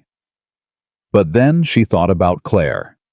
Her daughter had been at every therapy session for the past 3 months. She'd watched Victoria fight, struggle, triumph, and fail. She'd held her mother's hand through setbacks and celebrated every tiny victory. If Victoria gave up now, if she let the anger win again, she would lose her daughter all over again. What do I do? Victoria asked, her voice small. How do I accept this? You don't have to accept it, Dr. Chen said. Not yet. I'm not saying you've reached your limit. I'm saying you've reached a plateau. Plateaus can be broken through, but only if you're willing to try something different. What do you mean? I've been pushing your body for 6 months. Working your muscles, rebuilding your neural pathways, forcing your nervous system to remember what it used to know. Dr. Chen leaned forward. But Victoria, I think the problem isn't your body anymore. I think the problem is your mind. My mind is fine. Is it? Dr. Chen's eyes held hers. Because I've watched you in therapy. You give maximum effort during exercises. You push yourself to exhaustion. But the moment you start to succeed, the moment it looks like you might actually break through, something happens. You pull back. You sabotage yourself. Victoria wanted to deny it, but somewhere deep inside she knew he was right. I don't know how to stop, she admitted. I don't know how to let myself succeed. Why not? The question hung in the air. Victoria searched for an answer, digging through layers of fear and anger and self-protection, until she found the truth she'd been hiding from for 6 months. Because if I succeed, I lose my excuse. For what? For everything. Victoria's voice broke. For being angry, for pushing people away, for being cruel. As long as I'm in this wheelchair, I can blame my disability for everything wrong with my life. But if I walk again... She stopped struggling to put the truth into words. If I walk again, I'll have to face the fact that I was a terrible person even before the accident, that the wheelchair didn't make me bitter and cruel, that I was already broken, and the chair was just an excuse to stop pretending otherwise. Dr. Chen was quiet for a long moment. That's the most honest thing you've ever said to me, he finally replied. And Victoria, it tells me something important. What? That you're ready to break through this plateau. Not because your body is ready, it's been ready for weeks, but because your mind is finally willing to let you succeed. Victoria spent that night on the phone with Marcus Cole. She told him everything, Dr. Chen's words, the plateau, the fear of success that had been holding her back. Marcus listened without interrupting his silence, somehow more comforting than any words could have been. I've been sabotaging myself, Victoria said. For 6 months, I've been working as hard as I can to succeed while secretly making sure I fail. And I didn't even know I was doing it. Did you know? Marcus asked gently. Or did you just not want to admit it?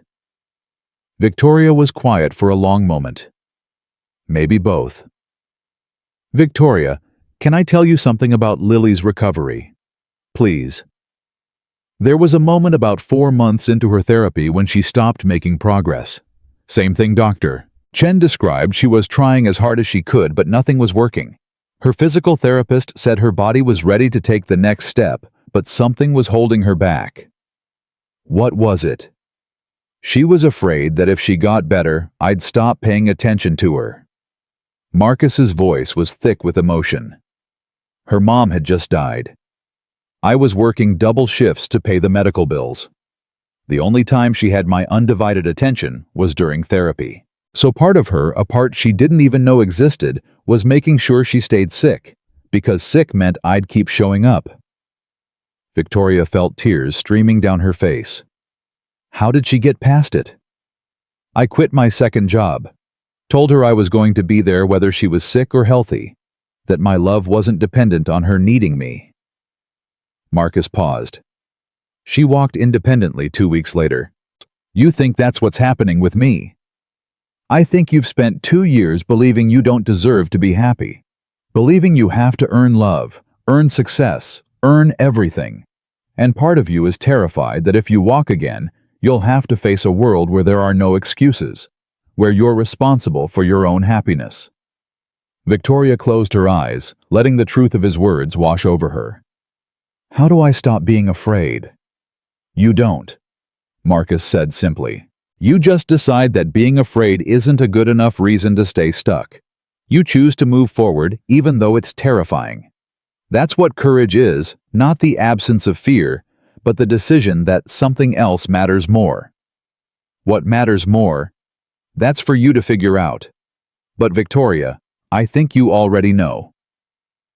The next morning, Victoria arrived at the rehabilitation center with a new determination.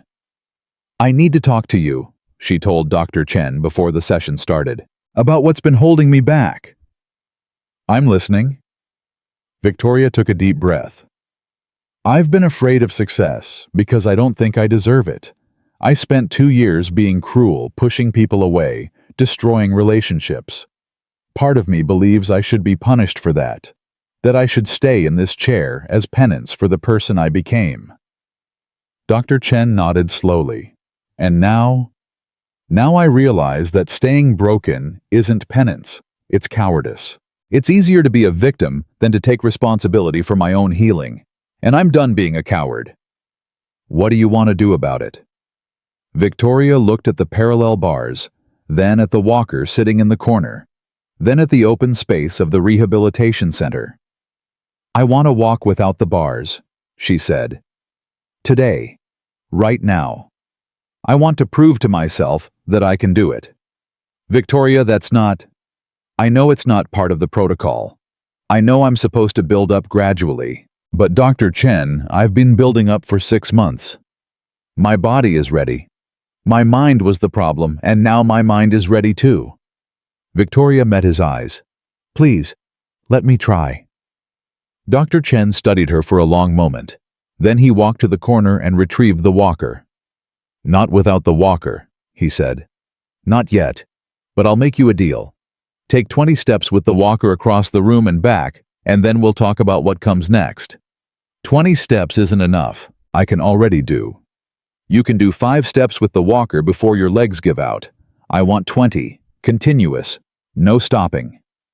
Victoria looked at the walker, then at the distance across the rehabilitation center. It was maybe 30 feet to the far wall and back. 20 steps would be nothing for a healthy person. For her, it would be a marathon. Okay, she said. 20 steps. Dr. Chen positioned the walker in front of her. Victoria gripped the handles, pulled herself up, and started walking. Step 1, Step 2, Step 3. Her legs trembled. Her arms ached from supporting her weight. Every step felt like pushing through wet concrete. Step 4, Step 5, Step 6.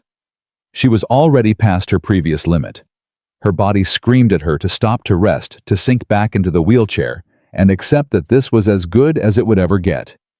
Step 7, Step 8. You're doing great, Doctor, Chen said from behind her. Keep going. Step 9, Step 10, halfway there. Victoria's vision was starting to blur from the effort. Sweat dripped down her face. Her hands were slippery on the walker handles. Step 11. Step 12. She reached the far wall, turned carefully, and started back. Step 13. Step 14. Step 15. Her right leg buckled. Victoria caught herself on the walker, gasping, her whole body shaking. 5 more steps, Dr. Chen said. You can do this. I can't. You can. 5 more steps, Victoria. That's all. Victoria thought about Claire, about Marcus, about Lily, who'd been younger and more broken than Victoria, and had still found the strength to walk again. She thought about the woman she used to be, the marathon runner who'd pushed through walls, who'd refused to quit, who'd built an empire through sheer force of will. That woman was still inside her, buried, beaten, but not dead. Victoria took another step. Step 16. Another. Step 17. Her legs were on fire. Her arms were shaking so badly she could barely grip the walker. Step 18. She could see her wheelchair now. Just a few more feet. Step 19. One more, Dr. Chen said. One more step, Victoria. Victoria gathered everything she had left, every ounce of strength, every molecule of determination, every drop of hope she'd accumulated over 6 months of brutal therapy, and took one final step. Step 20. Her legs gave out completely. Dr. Chen caught her, lowering her gently into the wheelchair. Victoria collapsed against the back of the chair, sobbing and laughing at the same time. I did it, she gasped. 20 steps. I did it. You did, Dr. Chen confirmed. His voice was thick with emotion, the first time Victoria had ever heard him sound anything less than completely professional. Victoria, that was incredible. What now? What's next? Dr. Chen smiled. Now we start workings on 21. The weeks that followed were different. Something had shifted inside Victoria, some wall that had been blocking her progress had finally crumbled. She attacked every therapy session with new intensity, but it wasn't the desperate grinding effort of before.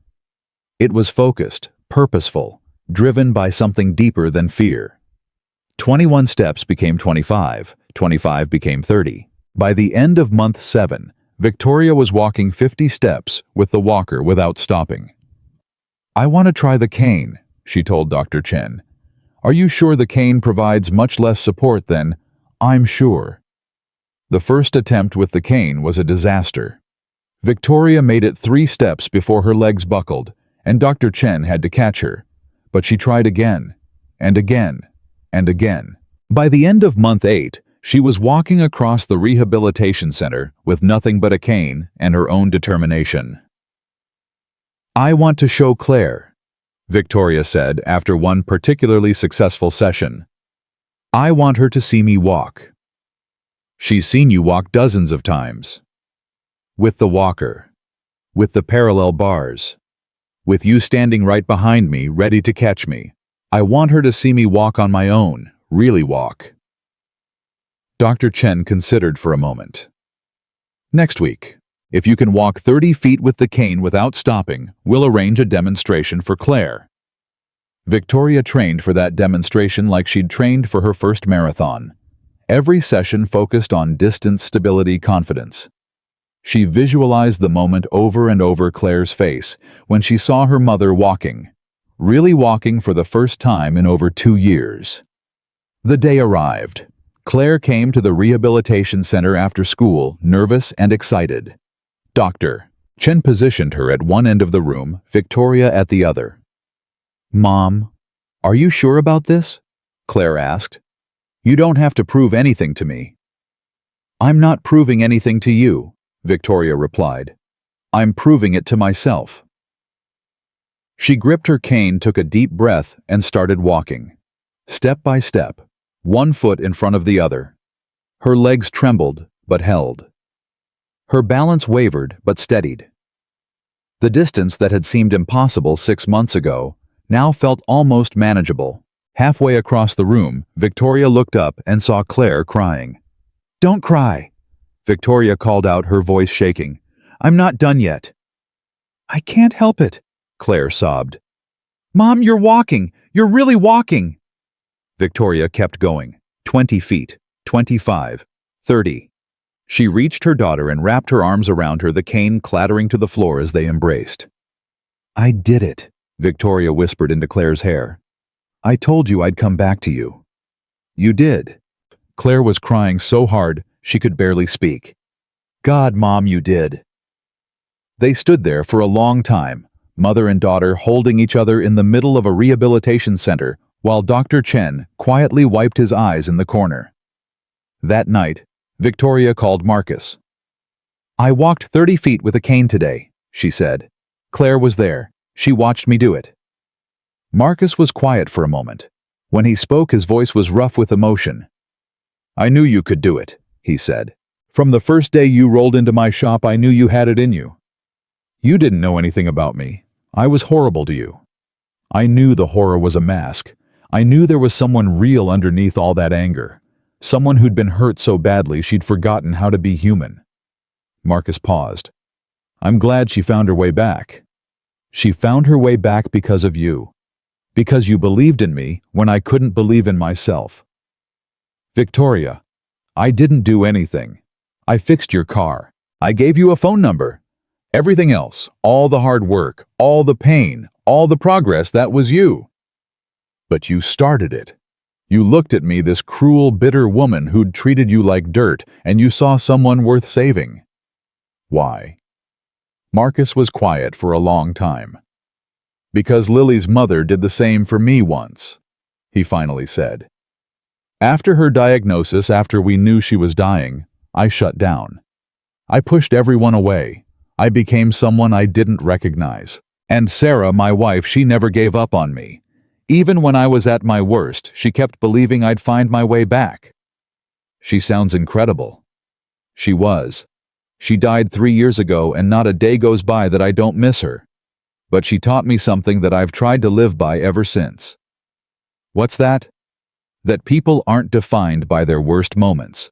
That everyone deserves someone who sees their potential even when they can't see it themselves. That love isn't about what people deserve, it's about what they need.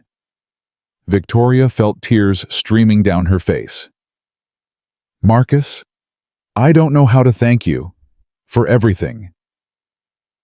"Walk into my shop on your own 2 feet," Marcus said. "That's all the thanks I need." Month 9, Month 10, Month 11. Victoria's progress continued slower now, but steady. Walking with a cane became walking with just a slight limp. The wheelchair that had been her prison for 2 years sat unused in the corner of her apartment, a reminder of how far she'd come. She started physical therapy twice a week instead of 3 times, then once a week, then once every 2 weeks. Her company, which she'd neglected for almost a year, was still running barely. Victoria had delegated everything to her executive team, and they'd kept things afloat. But something had changed in her relationship with work. The corporate restructuring that used to feel like a mission now felt hollow. Dismantling companies, firing employees, turning human beings into line items on spreadsheets. It all seemed so pointless compared to what she'd learned over the past year. "I'm thinking about making some changes," Victoria told Claire one evening over dinner. Real dinner at a restaurant, something they hadn't done in over 2 years. "What kind of changes?" "My company. What I do for a living. I've spent my career helping businesses cut costs by cutting people. And I'm good at it, maybe the best in the industry. But I don't want to do it anymore." Claire set down her fork, giving her mother her full attention. "What do you want to do instead?" "I want to help people. Really help them.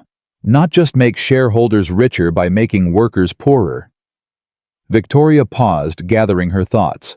"Do you know how much physical therapy costs?" "For someone like me without insurance, a lot, I'm guessing. Almost $200,000 over the past year. Dr. Chen gave me a significant discount because Marcus referred me, but even so, if I hadn't been wealthy, I never would have been able to afford treatment. I would have spent the rest of my life in that wheelchair because I couldn't afford to fight for something better." "So you want to change that?" "I want to create a foundation. Fund rehabilitation therapy for people who can't afford it. Give them the same chance I had the chance to fight to try to rebuild their lives." Victoria met her daughter's eyes. "What do you think?" Claire reached across the table and took her mother's hand. "I think," Claire said slowly, "that's the most amazing thing I've ever heard, and I think Dad would have been proud of you." Victoria's eyes filled with tears. Her ex-husband Claire's father had left her after the accident. He'd called her damaged goods and walked away without looking back. But there had been a time before everything fell apart when he'd been a good man. When he'd believed in things bigger than profit margins and stock prices. "I hope so," Victoria whispered. "I really hope so." Month 12. 1 year since Victoria Sterling had rolled into Cole's auto repair in a fury. 1 year since a mechanic with grease on his hands had promised to make her walk again. Victoria stood in front of her mirror studying the woman who stared back at her. She looked different. Not just physically, though. The months of therapy had changed. Her body made her stronger, leaner, more present in her own skin. But something deeper had changed too. The hardness around her eyes had softened. The bitter lines around her mouth had eased. She looked like someone who'd been through hell and come out the other side. She looked like herself again. "You ready?" Claire asked from the doorway. Victoria nodded. "Let's go." They drove to Marcus Cole's garage, the same struggling shop where everything had started. Victoria's heart pounded as they pulled into the parking lot as she saw the familiar sign, the oil-stained pavement, the small building that had somehow become sacred ground. Marcus was waiting outside. Behind him stood Tommy and Derek and the other mechanics who'd witnessed that first terrible encounter. And next to Marcus, holding his hand, was Lily. Victoria opened her car door. She didn't reach for her cane. She didn't wait for Claire to help her. She simply stood up, planted her feet on the pavement, and started walking. 20 feet to where Marcus stood. 20 feet that had seemed impossible a year ago. 20 feet that now felt like victory. Victoria reached Marcus and stopped tears streaming down her face. "You came back," Marcus said, his voice thick with emotion. "I came back," Victoria confirmed. "On my own 2 feet. Just like you promised." Marcus opened his arms, and Victoria fell into them. They held each other for a long moment, two people who'd started as strangers and become something much more. Not lovers. Not exactly friends. Something deeper than either of those words could capture. Family, maybe. The family you choose. "Thank you," Victoria whispered against his shoulder, "for seeing me when I couldn't see myself." "Thank you," Marcus replied, "for proving me right." They separated, both wiping their eyes. Lily ran forward and hugged Victoria's legs, nearly knocking her off balance. "You walked," Lily exclaimed. "You really walked. I told Dad you would. I told him from the very beginning." Victoria laughed, ruffling the girl's hair. "You did, didn't you? I guess you're smarter than both of us." "Obviously," Lily said with all the confidence of a 10-year-old who'd defeated her own impossible odds. Victoria straightened up and reached into her purse. She pulled out an envelope and handed it to Marcus. "What's this?" he asked. "Open it." Marcus opened the envelope and pulled out a check. His eyes went wide. "Victoria, this is—" "The down payment," Victoria said. "For the foundation, the Cole Chen Foundation for Rehabilitation Services. I'm going to fund physical therapy for people who can't afford it. Give them the same chance you gave me." Marcus stared at the check, then at Victoria, then at the check again. "I can't accept this." "You're not accepting it. You're partnering with me. You and Dr. Chen. We're going to build something together, something that helps people who've lost hope find their way back." "Victoria, I'm a mechanic. I don't know anything about running a foundation. And a year ago, I didn't know anything about walking. We figured that out. We'll figure this out too." Victoria smiled. "Besides, I'm going to need your help. The foundation won't just fund therapy. It's going to help people find their reason to fight. And nobody's better at that than you." Marcus looked at Lily, then at Claire, then at the mechanics gathered behind him, then at Victoria standing on her own 2 feet in the parking lot of his struggling garage. "Okay," he said finally. "Let's build something together." Victoria smiled, a real smile, the kind she'd almost forgotten how to make. "Let's build something together," she agreed. And standing there, surrounded by the people who'd helped her find her way back, Victoria Sterling finally understood what Marcus Cole had known from the very beginning. That nobody was beyond repair. That everyone deserved someone who believed in them. And that sometimes the most broken people had the most to give once they learned how to put themselves back together. 2 years later, Victoria Sterling walked through the doors of the Cole Chen Rehabilitation Center without a cane. The building had opened 6 months ago, a converted warehouse on the outskirts of Baltimore that now housed state-of-the-art therapy equipment, a team of 12 physical therapists, and a waiting list of patients 3 months long. Every wall was painted in warm, welcoming colors.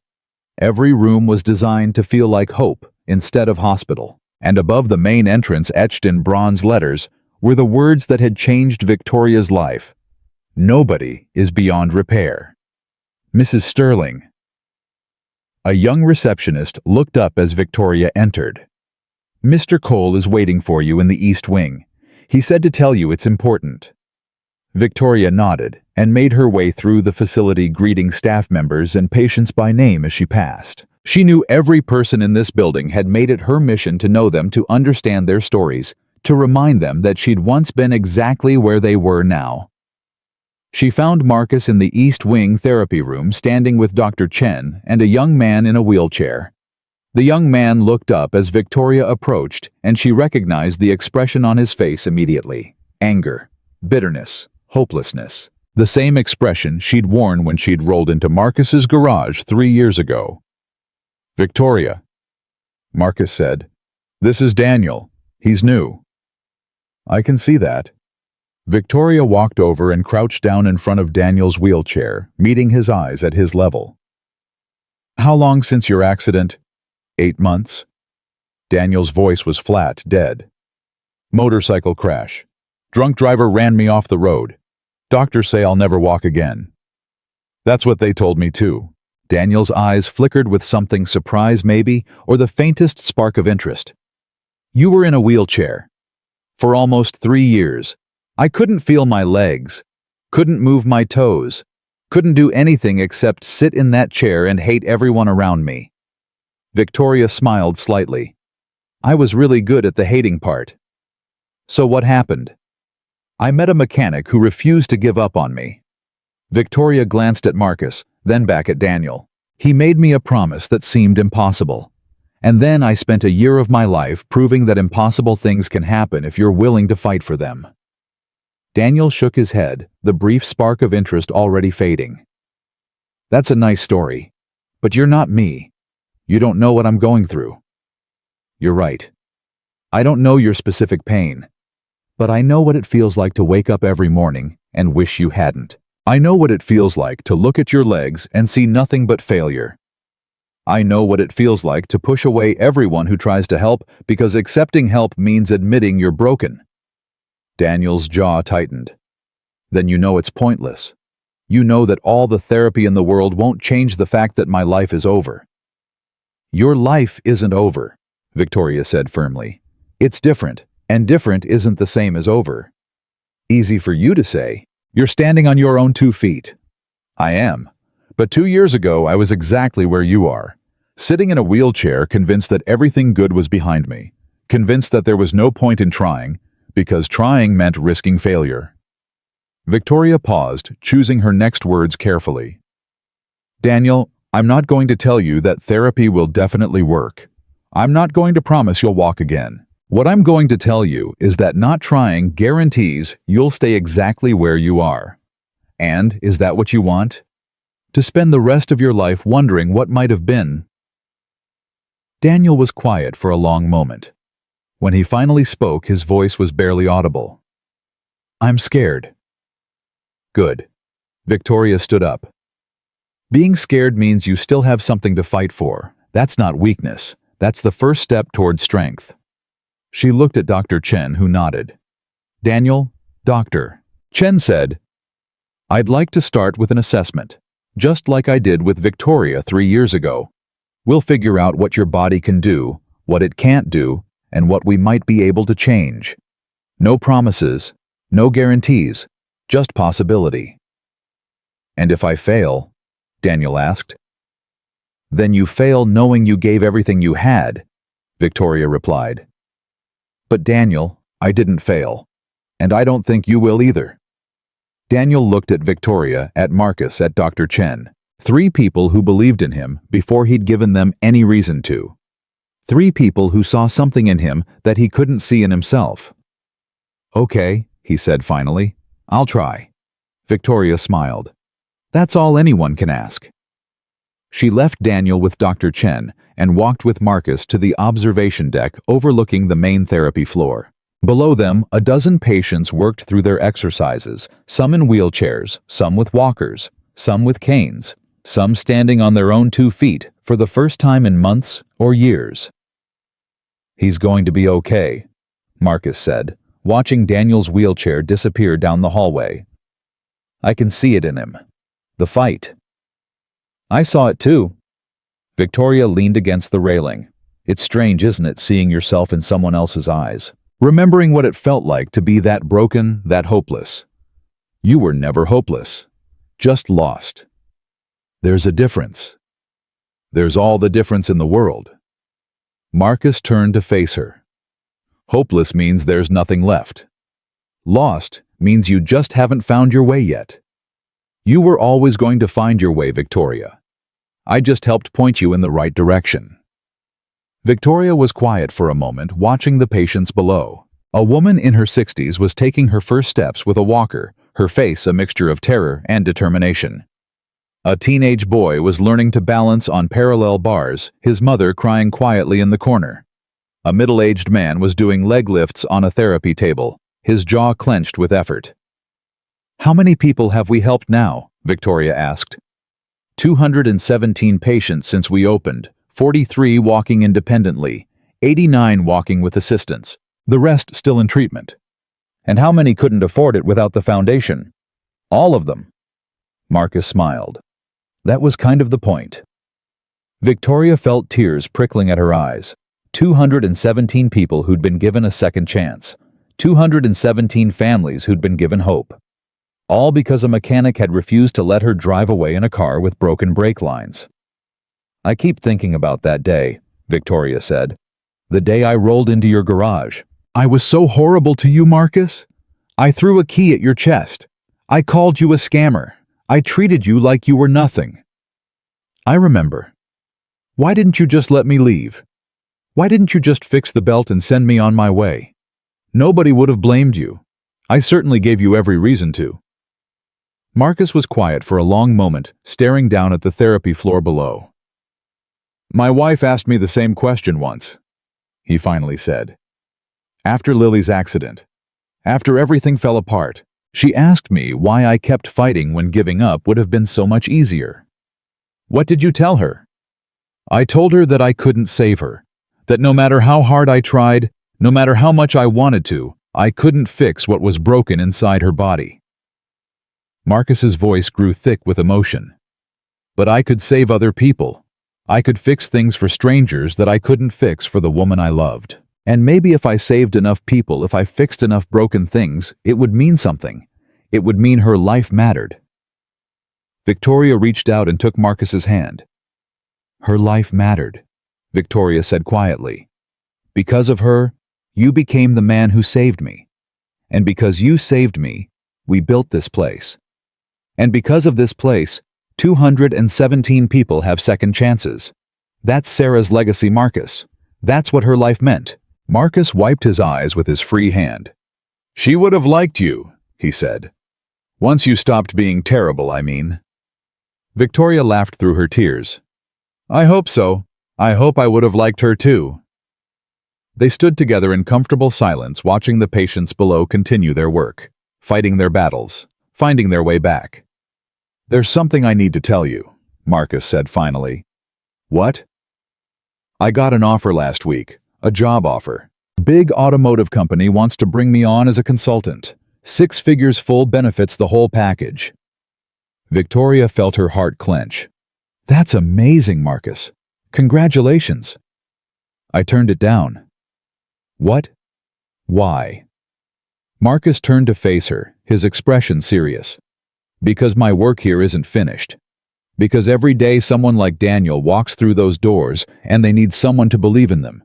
And because... He stopped seeming to struggle with the words. Because what? Because there's nowhere else I'd rather be, Marcus said simply. This place, these people, this work, it's what I was meant to do. It's what Sarah would have wanted me to do. And it's what I want to do. Victoria felt warmth spreading through her chest.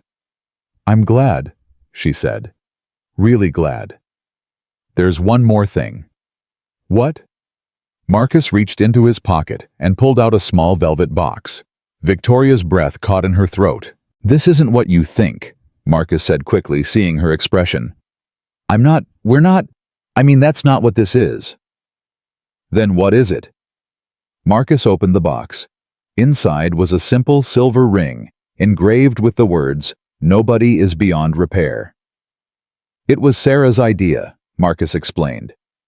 "Before she died, she told me that someday I'd meet someone who needed to hear those words, someone who'd lost hope, someone who'd forgotten who they were." He held the ring out to Victoria. "She said when I met that person, I should give them this ring, to remind them that broken things can be fixed, that lost people can be found." Victoria stared at the ring, tears streaming down her face. "I can't accept this." "You already did," Marcus said. 3 years ago, when you decided to fight, you accepted everything Sarah wanted to give you. This is just the physical reminder." Victoria took the ring with shaking hands. She slid it onto her finger, and it fit perfectly, as if it had been made for her, as if it had been waiting for her all along. "Thank you," she whispered. "Thanks, Sarah. She's the one who never gave up on people. I just learned from her."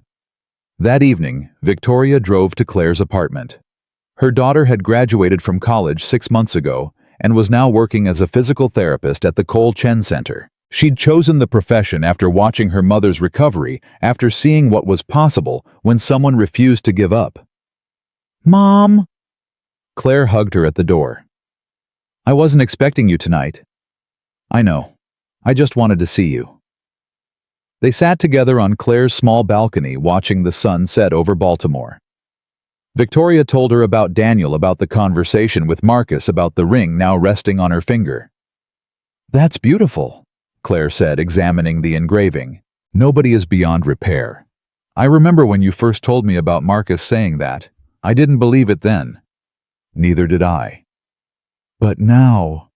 Victoria looked at her daughter, this brilliant, compassionate young woman, who'd somehow forgiven her mother for 2 years of cruelty and neglect, who'd held her hand through the hardest year of her life, who'd believed in her even when she hadn't believed in herself. "Now I know it's true," Victoria said. "Not just because I walked again, but because of everything that came after. The foundation, the patience, you." Claire reached out and took her mother's hand. "Mom, can I tell you something?" "Of course." "When you were in the wheelchair during those 2 years when you pushed everyone away, I used to have this dream, the same dream over and over." Claire's voice trembled slightly. "I dreamed that you stood up and walked to me, that you wrapped your arms around me and told me everything was going to be okay. And then I'd wake up, and you'd be in that chair, and I'd know it was never going to happen." Victoria felt tears streaming down her face. "But then it did happen," Claire continued. "That day at the rehabilitation center when you walked across the room to me, Mom, that was the moment I knew. I knew that dreams could come true, that broken things could be fixed, that my mother had come back to me." Victoria pulled her daughter into a hug, holding her tight, letting 3 years of healing wash over both of them. "I'm sorry," Victoria whispered, "for the years I lost, for the pain I caused, for everything." "You came back," Claire replied. "That's all that matters. You came back." They held each other as the sun disappeared below the horizon, mother and daughter together again. Later that night, Victoria drove to the Cole Chen Center one last time. The building was closed, the lights dimmed, the therapy rooms empty. But Victoria had a key, and she let herself in, walking through the quiet hallways with only the echo of her footsteps for company. She made her way to the East Wing, to the room where Daniel had sat in his wheelchair earlier that day. She thought about his face, the anger, the bitterness, the hopelessness that she knew so well. She thought about the spark of interest that had flickered in his eyes when she'd crouched down to meet him at his level. She thought about all the Daniels who would come through these doors in the years ahead. All the broken people looking for someone to believe in them. all the lost souls searching for someone to show them the way home. Victoria walked to the window and looked out at the Baltimore skyline, the same skyline she'd stared at from her apartment window 3 years ago when she'd been a different person, living a different life. When hope had seemed like poison and anger had been her only companion. She thought about Marcus Cole standing in his struggling garage, grease on his hands, refusing to let her drive away in a death trap. She thought about his promise, that impossible, ridiculous promise that had changed everything. "I'll make you walk again." He'd kept that promise. Not by fixing her legs, only she could do that, but by believing in her, by seeing something in her that she couldn't see in herself, by refusing to give up even when she'd given him every reason to. Victoria heard footsteps behind her and turned to find Marcus standing in the doorway. "Thought I might find you here," he said. "You always come back to this room." "It's where it started. For me anyway. This is where I decided to try." Marcus walked over to stand beside her at the window. "Regrets?" he asked. Victoria thought about the question carefully before answering. "Only that I didn't start sooner. Only that I wasted 2 years being angry when I could have been healing." She paused. "But maybe I needed those 2 years. Maybe I had to hit rock bottom before I could start climbing back up." "That's how it usually works," Marcus agreed. "People don't change until they're ready, and they're not ready until they've suffered enough to want something different." "Is that what happened to you after Sarah died?" Marcus was quiet for a long moment. "I suffered," he said finally, "for a long time. I pushed people away, shut down, became someone I didn't recognize. But then, one day, I was working on a car, and I realized something.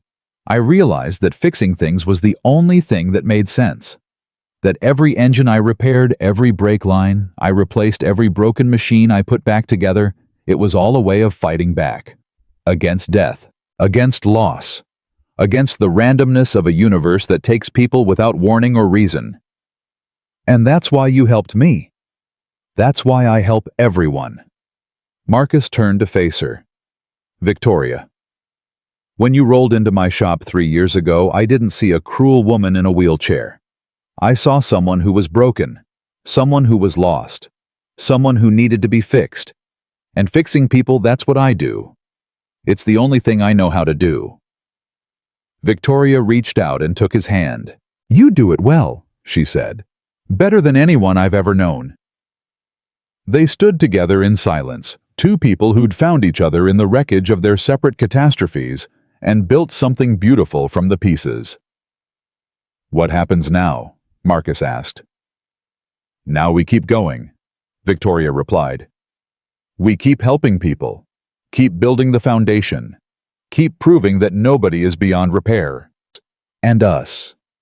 Victoria looked at Marcus, this kind, gentle man who'd saved her life in more ways than she could count, who'd shown her that dignity wasn't something you could sell no matter how desperate you got, who'd taught her that love wasn't about what people deserved, it was about what they needed. "We keep being whatever we are," she said. "Partners, friends, family. That's enough for you." Victoria smiled. "That's everything to me." Marcus squeezed her hand, and Victoria felt something settle in her chest. Not romance, not exactly, but something deeper. Something more lasting. The kind of connection that came from walking through fire together and emerging on the other side. They left the rehabilitation center together, stepping out into the cool night air. The Baltimore skyline glittered in the darkness, beautiful and full of possibility. "Same time tomorrow?" Marcus asked. "Same time every day," Victoria replied, "until there's no one left to help." "That day will never come." "I know," Victoria smiled. "And I'm glad." She walked to her car, walked on her own 2 feet, without a cane, without assistance, without anything holding her back. 3 years ago, that walk would have been impossible. Now, it was just another step in a journey that would continue for the rest of her life. Victoria Sterling had rolled into a struggling auto repair shop, expecting nothing but contempt from the world. She'd found something infinitely more valuable. She'd found hope. She'd found healing. She'd found her way home. And as she drove through the streets of Baltimore, heading toward a future she never could have imagined, Victoria thought about the words engraved on the ring Marcus had given her. The words that had started as a promise and become a mission. The words that would guide every choice she made for the rest of her life. Nobody is beyond repair. Not the angry woman in the wheelchair who'd lost everything. Not the grieving mechanic who'd lost his wife. Not the hopeless young man who'd just started his journey. Not any of the hundreds, thousands, millions of broken people scattered across the world waiting for someone to believe in them. Nobody was beyond repair. And Victoria Sterling would spend the rest of her life proving it.